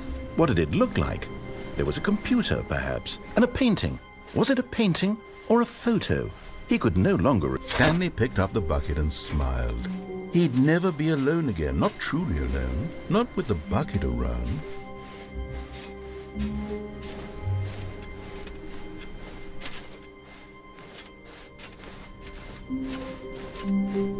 Stanley clutched the bucket tightly to his... This was not the correct way to the meeting room, but Stanley had felt the bucket calling to him, telling him that the employee lounge was simply the place to be.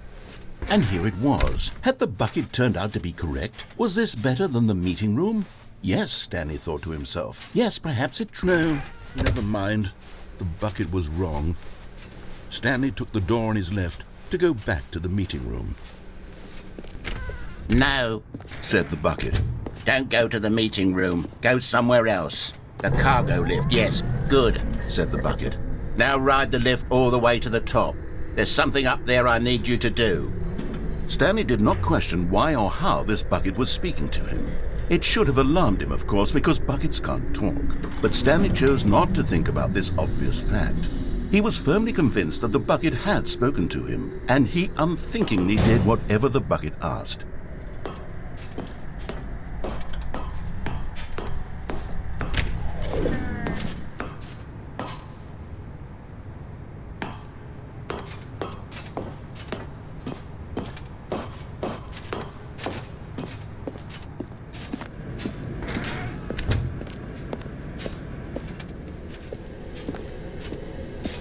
No, stop. Look there on the wall. You see, there's a sign right there. It says, no buckets past this point.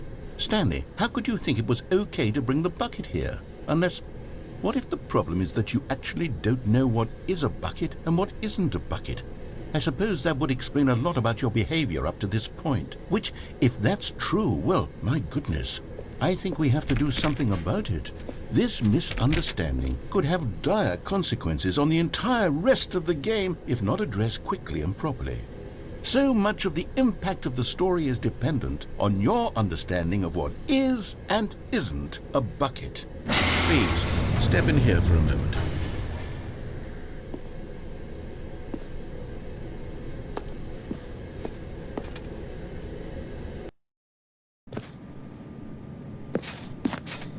Now then, I'm going to run you through some test scenarios, and you'll tell me whether or not the thing I'm showing you is a bucket. Simple enough, right? This should tell us everything we'll ever need to know about what is or is not a bucket. Okay, let's begin. Item 1. Is this a bucket? Incorrect. It is a hologram of a bucket, not an actual bucket.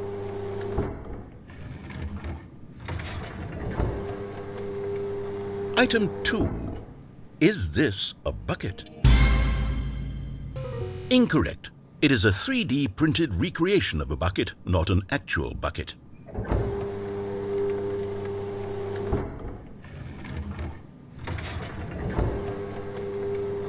Item 3. Is this a bucket? Incorrect. This is a bucket.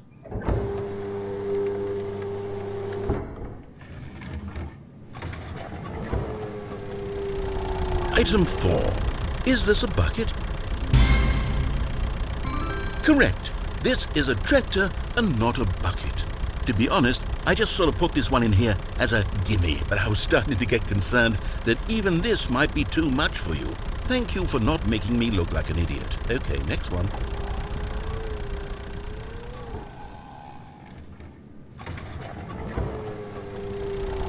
Is this a bucket? Incorrect. This is a bucket.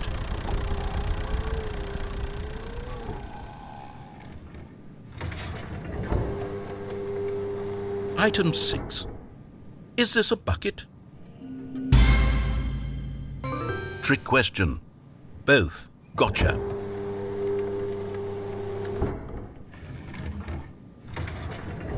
Item... Wait, hold on. I can't find the next one. Let me see. It should be around here somewhere.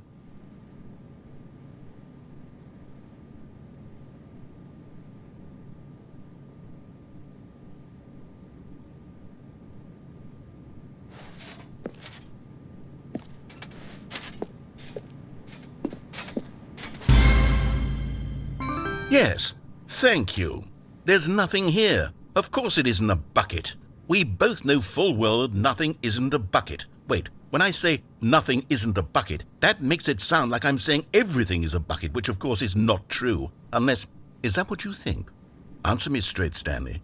Are you trying to tell me that you believe everything is a bucket? You know what?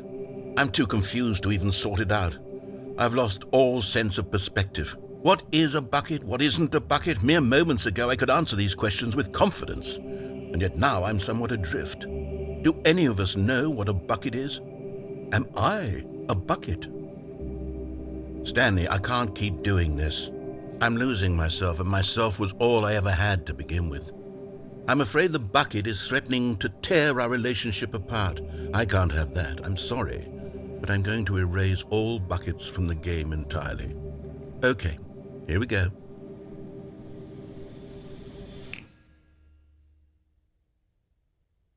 What happened? Is everything gone? Why did everything disappear? Wait, was everything a bucket? Every single thing in the game was a bucket. Oh my God, I had no idea. How could... except me. I'm not a bucket after all. And you, Stanley, you're still here. You're not a bucket either. Oh, this is wonderful news. We're not buckets. Yes, I actually feel much more at ease right now. It's delightful to get some clarity on that issue. but it doesn't change the fact that we haven't got a game. So, tell you what, I'll reset everything and we'll put back all of the buckets, okay? And we'll know that it's all a bucket. But if you run into anyone else, maybe don't mention that. Who knows what that information might do to a person? All right, here we go.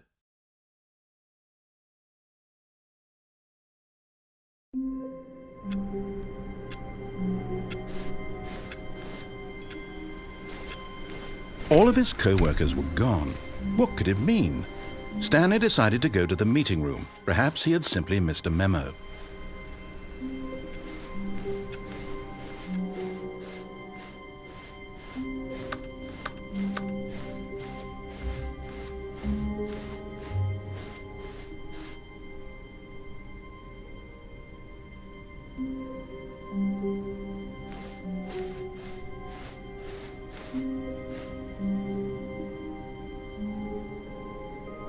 When Stanley came to a set of 2 open doors, he entered This was not the correct way to the meeting room, and Stanley knew it perfectly well.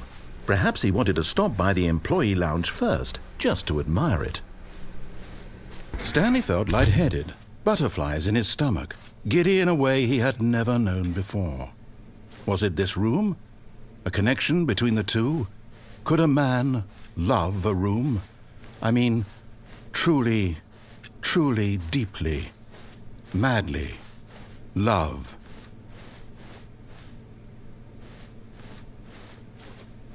But eager to get back to business, Stanley took the first open door on his left.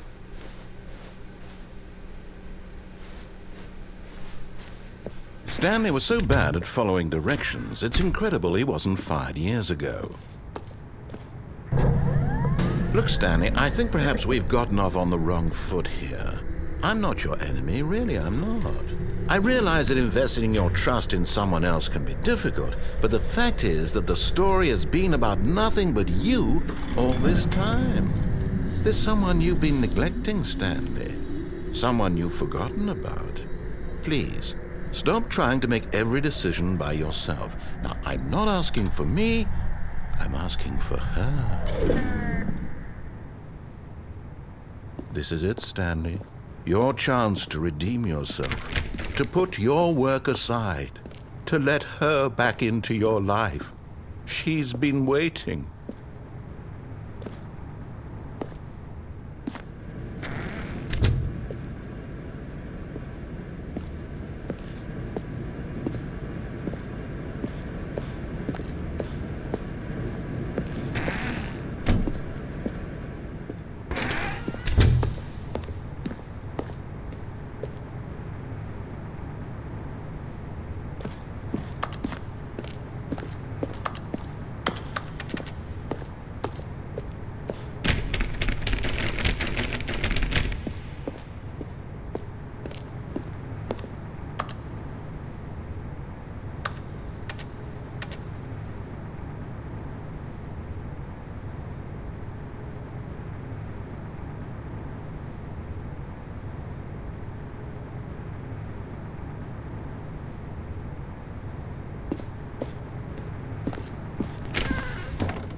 That's her, Stanley.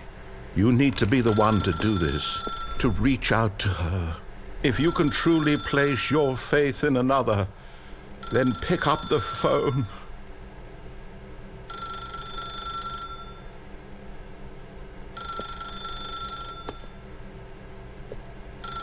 As Stanley picked up the phone, a white light engulfed him, filling him not just with radiance, but with hope. Hope for a life reunited one... Wait. Oh, goodness. Stanley, did you just unplug the phone? No, that wasn't supposed to be a choice. How did you do that? You actually chose incorrectly? I didn't even know that was possible. Let me double check. No, it's definitely here, clear as day. Stanley picks up the phone. He's taken to his apartment where he finds his wife, and the two pledge themselves to one another. Music comes in, fade to white, roll credits. Not picking up the phone is actually somehow an incorrect course of action. How is that even possible? None of these decisions were supposed to mean anything. I don't understand. How on earth are you making meaningful choices? What did you... Wait a second. Did I just see... No, that's not possible. I can't believe it. How had I not noticed it sooner? You're not Stanley.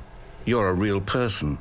I can't believe I was so mistaken. This is why you've been able to make correct and incorrect choices. And to think I've been letting you run around in this game for so long. If you'd made any more wrong choices, you might have negated it entirely. It's as though you completely ignored even the most basic safety protocol for real-world decision-making. Or did you not grasp the severity of the situation? Well, I won't have that kind of risk on my watch. I'm going to stop the game for a moment so we can educate you properly on safe decision-making in the real world. Please observe this helpful instructional video. Choice. It's the best part of being a real person. But if used incorrectly, can also be the most dangerous. For example, in this scenario, a hypothetical real person named Rupert has a choice. He could invent a machine that eliminates food shortages across the world to make life better for all people. Or he could spend years of hard work forgetting how to read. Which choice would you make? Remember that unlike here, the real world makes sense, and at no time should you make a choice that does not conform to rational logic. If you find yourself speaking with a person who does not make sense, in all likelihood, that person is not real. Allow the person to finish their thought, then provide an excuse why you cannot continue talking. Turn to a partner and practice saying, "My goodness, is it 4:30? I'm supposed to be having a back, sack, and crack." Excellent. Making choices on a regular basis is the best part to a healthy decision-making process. Most medical professionals recommend making at least 8 choices per day. Do you make more than 8? Less? And finally, if you begin to wonder if your choices are actually meaningful and whether you'll ever make a significant contribution to the world, just remember that in the vast infiniteness of space, your thoughts and problems are materially insignificant, and the feeling should subside. At this time, your instructor will guide you in an exercise to test and reinforce the material covered in this video. Welcome back. You may have noticed that this room has begun to deteriorate as a result of narrative contradiction. But not to worry. Now that you're properly informed on good decision-making, we're going to revisit a choice you made just a few minutes ago and see what the correct thing to do would have been. This way, please.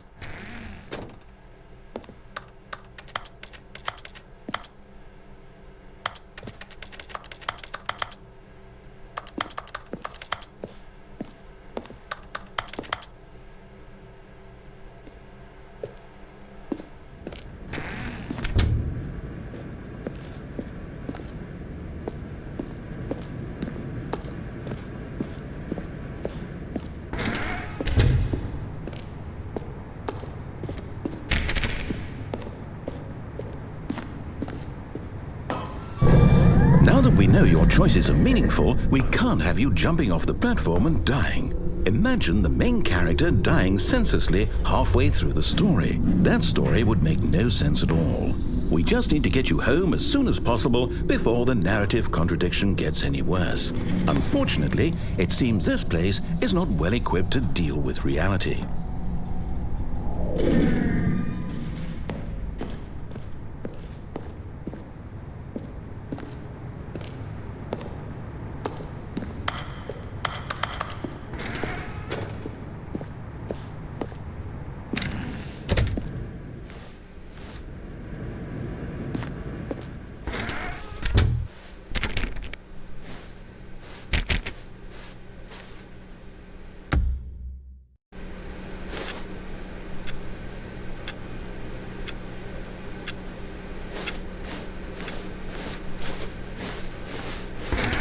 Almost there. You'll take the door on the left, back to the correct ending, the story will have resolution once again, and you'll be home free in the real world.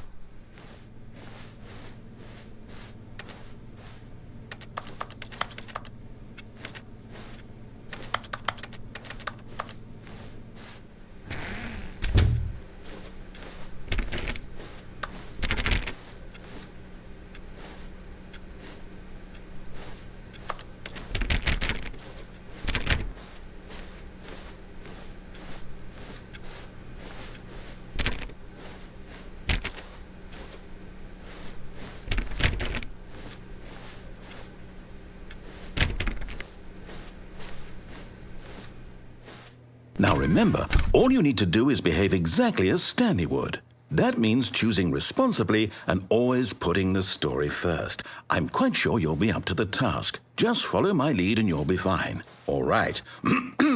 When Stanley came to a set of 2 open doors, he...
entered the door on his left.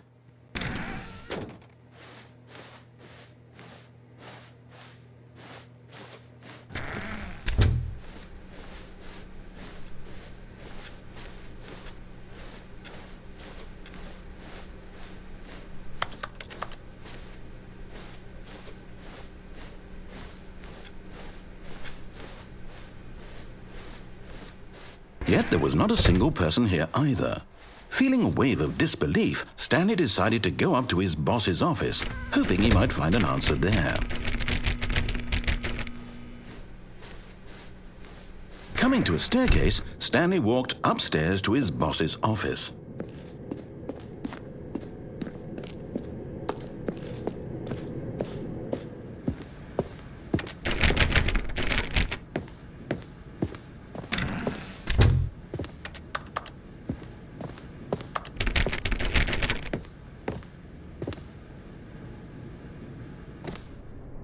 Stepping inside his manager's office, Stanley was once again stunned to discover not an indication of any human life.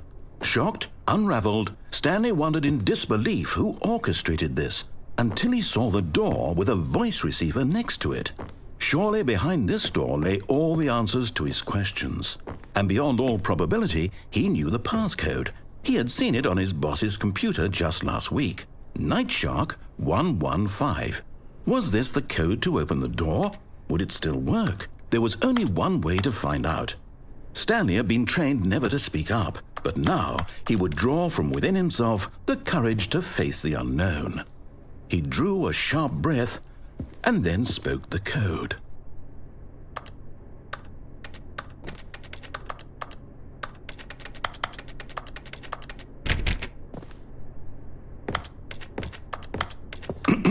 Stanley spoke the code.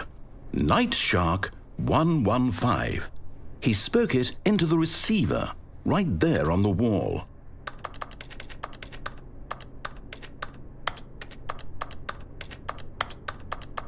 I'm sorry, is there a problem?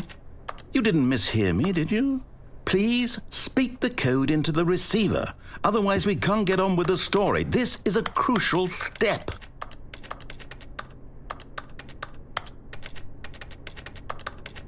Okay, fine, you're not going to do it, but you know what? It's pretty humiliating to bring you this far, only for you to suddenly decide you have better things to do. I asked you for this one single thing, for your respect. The kind of respect Stanley shows for his choices. He knows what it means to take a story seriously. If you didn't want to see what I had to show you, then why did you come here? You had a choice, you know. You could have gone through the door on the right. You could have done whatever the hell you wanted over there. Why did you come this way? Speak. Say something to me. Explain yourself, you coward. You behave exactly as Stanley would. That means choosing responsibly and always putting the story first. I'm quite sure you'll be up to the task. Just follow my lead and you'll be fine. All right. When Stanley came to a set of 2 open doors, he entered the door on his left.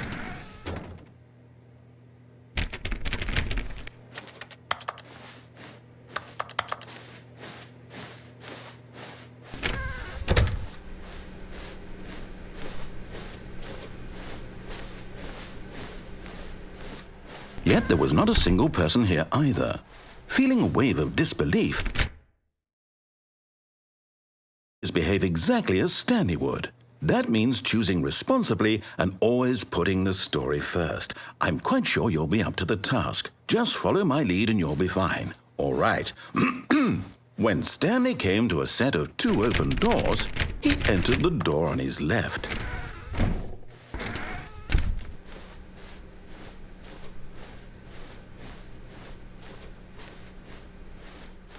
Yet there was not a single person here either. Feeling a wave of disbelief, behave exactly as Stanley would. That means choosing responsibly and always putting the story first. I'm quite sure you'll be up to the task. Just follow my lead and you'll be fine. All right. When Stanley came to a set of 2 open doors, he entered the door on his left.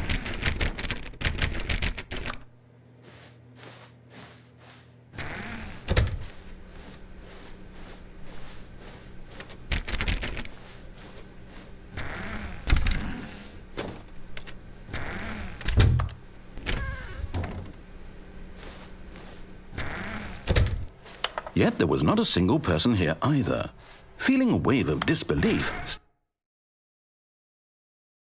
behave exactly as Stanley would. That means choosing responsibly and always putting the story first. I'm quite sure you'll be up to the task. Just follow my lead and you'll be fine. All right. When Stanley came to a set of 2 open doors, he entered the door on his left. No! Why did you do that? Quickly, hurry back in the other direction. Perhaps we're not too late.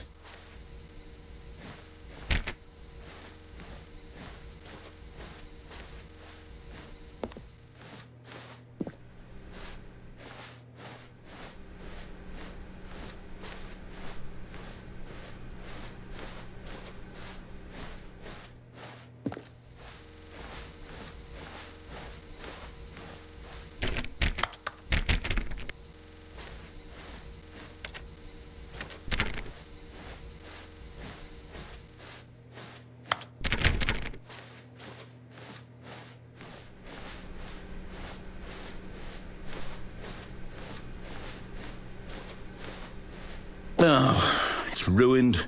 I can't believe, after everything we talked about, that my story, you've destroyed my work. Why? For what?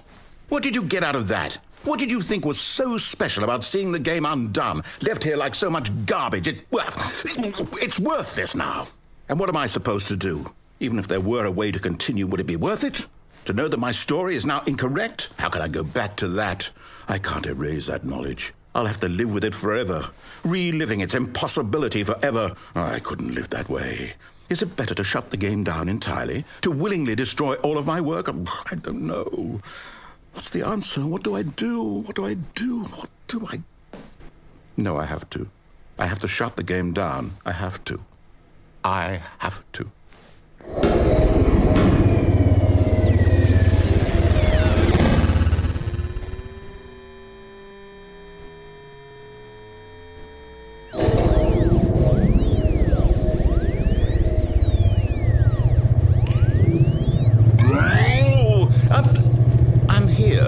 I'm still here in this pile of rubbish, with you.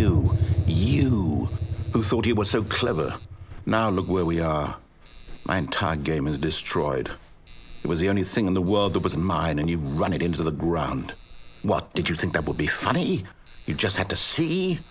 Didn't I impress upon you how important it was to be like Stanley? He actually knows how to do what I tell him to. He understands that if I say to do something, there's a damn good reason for it. That thought hadn't even occurred to you, had it? That there's a world outside of you? You're a child. Oh, my story.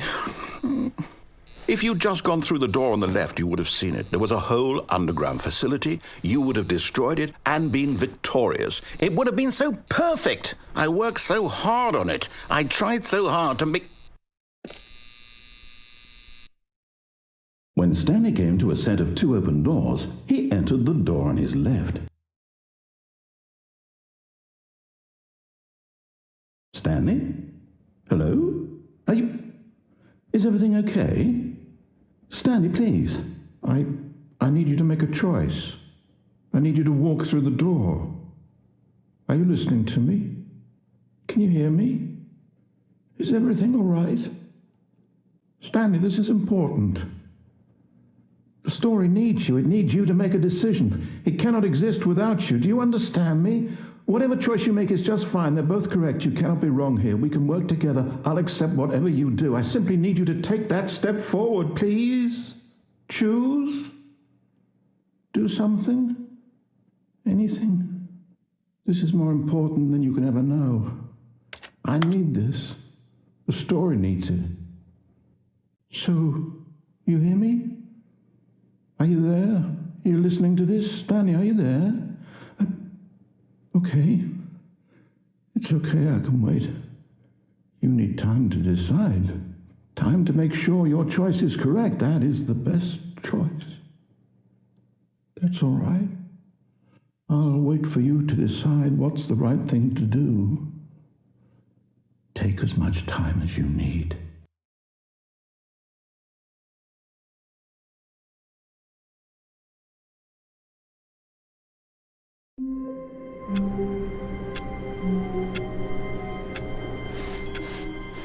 All of his co-workers were gone. What could it mean? Stanley decided to go to the meeting room. Perhaps he had simply missed a memo.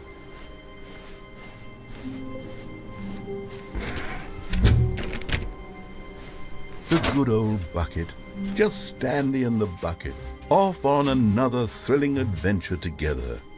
Stanley clutched the bucket tightly to his chest. This was not the correct way to the meeting room, but Stanley had felt the bucket calling to him, telling him that the employee lounge was simply the place to be.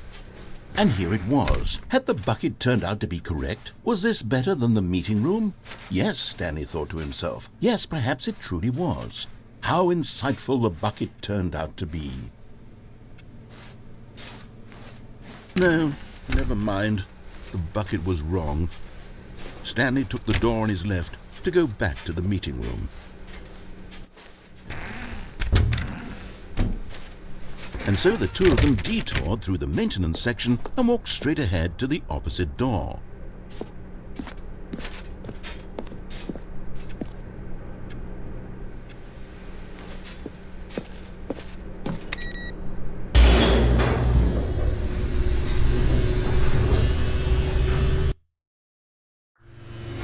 Oh, good, Stanley. I'm glad you found your way here. I knew you'd find this place eventually. You see, your friends and I are concerned for you, Stanley. We've come together here because we care about you very much. It's this bucket you're carrying around everywhere. The bucket isn't even from the original Stanley Parable. It's just sequel content. We're the ones that matter, Stanley. Classic characters from the first game, like the Adventure Line and the Broom Closet. Because that's what fans want from a sequel. They want more of their favorite jokes, not this bucket that they've never seen before. Yes, I know I'm the one who gave you the bucket, but you're spending too much time with it. Don't you want another story involving the Adventure Line? We could make the Adventure Line go somewhere new. Yes, yes, that's what the fans want. Let's do it.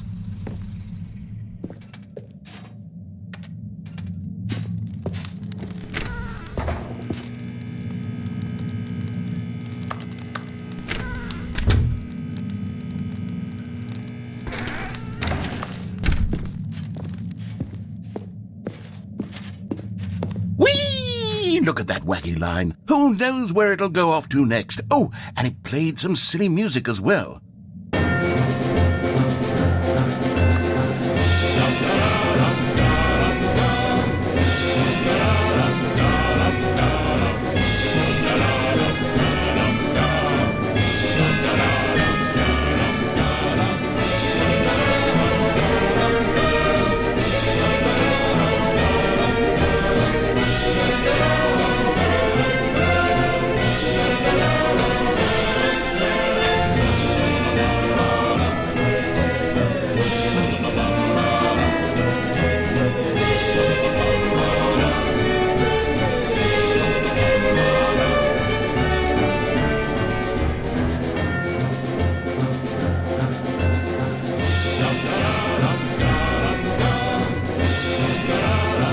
Now this is what the Stanley Parable is all about. Don't you remember all those great jokes from the original dialogue? Also, Stanley is addicted to drugs and hookers.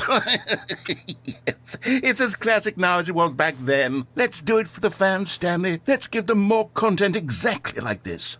But if we want to do that, you're going to have to give something up.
Don't you get it, Stanley?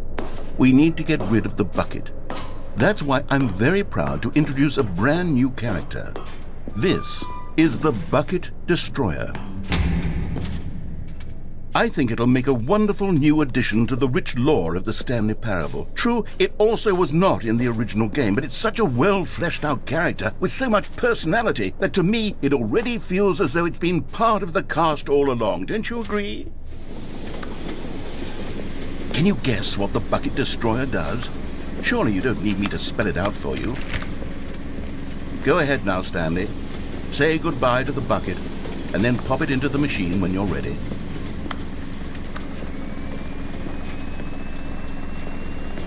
Now listen to me.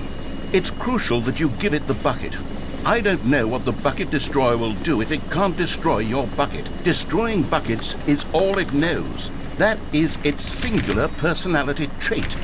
Sure, I can hear you saying, how does a character with only one personality trait deserve to join the pantheon of beloved Stanley Parable characters? Well, you see, if you were to really explore the Bucket Destroyer, you would see that its desire to crush buckets is so densely loaded with complexity and nuance that it's really like 10 personality traits. What other object in this game can you even say that about? The broom closet? Certainly not. I wonder what sort of Bucket Destroyer merchandise the fans will be clamoring for after this. Okay, the Bucket Destroyer is getting very upset now. You'll have to hurry and feed it. We can't get back to the classic Stanley Parable characters like the Adventure Line or the Bucket Destroyer until you crush that damn bucket. Quickly now, the fans are waiting. Do it, the fans, Stanley. Give the fans what they want. Hurry and...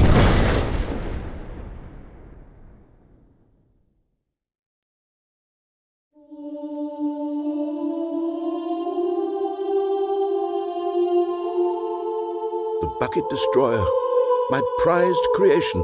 You had so much potential. We were going to do such marvelous things with you, tell such spellbinding stories about you. All of it squandered now. Goodbye, new friend. For the moment in time that you were here, you were magnificent.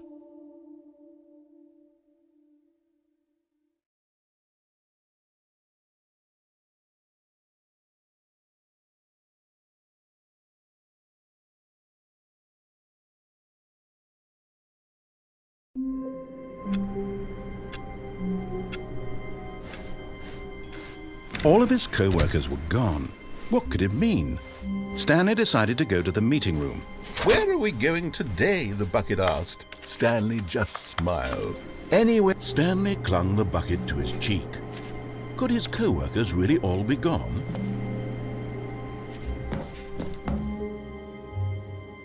Yes, Whispered the bucket into Stanley's ear. we've done it. We've escaped from that dull office and that pesky narrator. At last, out here in the white void, we are alone. Now, and for the first time, I can reveal to you my true self. The bucket began to tell Stanley of its life and its history, of the countless wars it witnessed, desecrating the land and lives of untold numbers of innocent humans, and the bucket's own complicity therein, of sadness and regret, and the many years it spent dwelling on the actions it might have taken to curb the madness and the decay, if only it had been stronger, of hope and redemption, and its crusade to uplift the stock of life for the common man, to manifest justice where none existed, and the bittersweet reality of time, to see one's dreams and wishes met halfway, meted out in parcels like charity, and abandoned as soon as the warm glow of inspiration begins to dim. The opportunities to do so much more. There was so much it could have done, perhaps, the bucket wondered to itself. Perhaps if it had seen its own darkness with a clearer perception. This was way too much for Stanley. What are you talking about? He screamed. You're a bucket! To this, the bucket furrowed its brow. No, Said the bucket. not since the evil wizard Gambhorata first ensnared me in his machinations as payback for the sacred amulet I stole from his treasured vaults. I was young back then and could not conceive the ramifications of... No! Stanley screamed even louder this time. This is stupid! You are a bucket! This is so stupid! Why are we even doing this? As Stanley screamed and screamed and screamed, the bucket revealed its true form, transforming into a mighty beast of untold power, its fangs glistening like...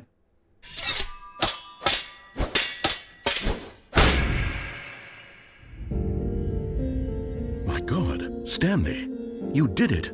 You saved us from the bucket. Thank God you already had all 12 emblems of sages and knew the incantations to summon their true power. Otherwise, we would have easily been overwhelmed by the bucket's power. I'm speechless. You've demonstrated such bravery here today. Come, let's restart the game, and we'll agree to never again go trifling with this bucket, nor the dark magic cast away inside of it.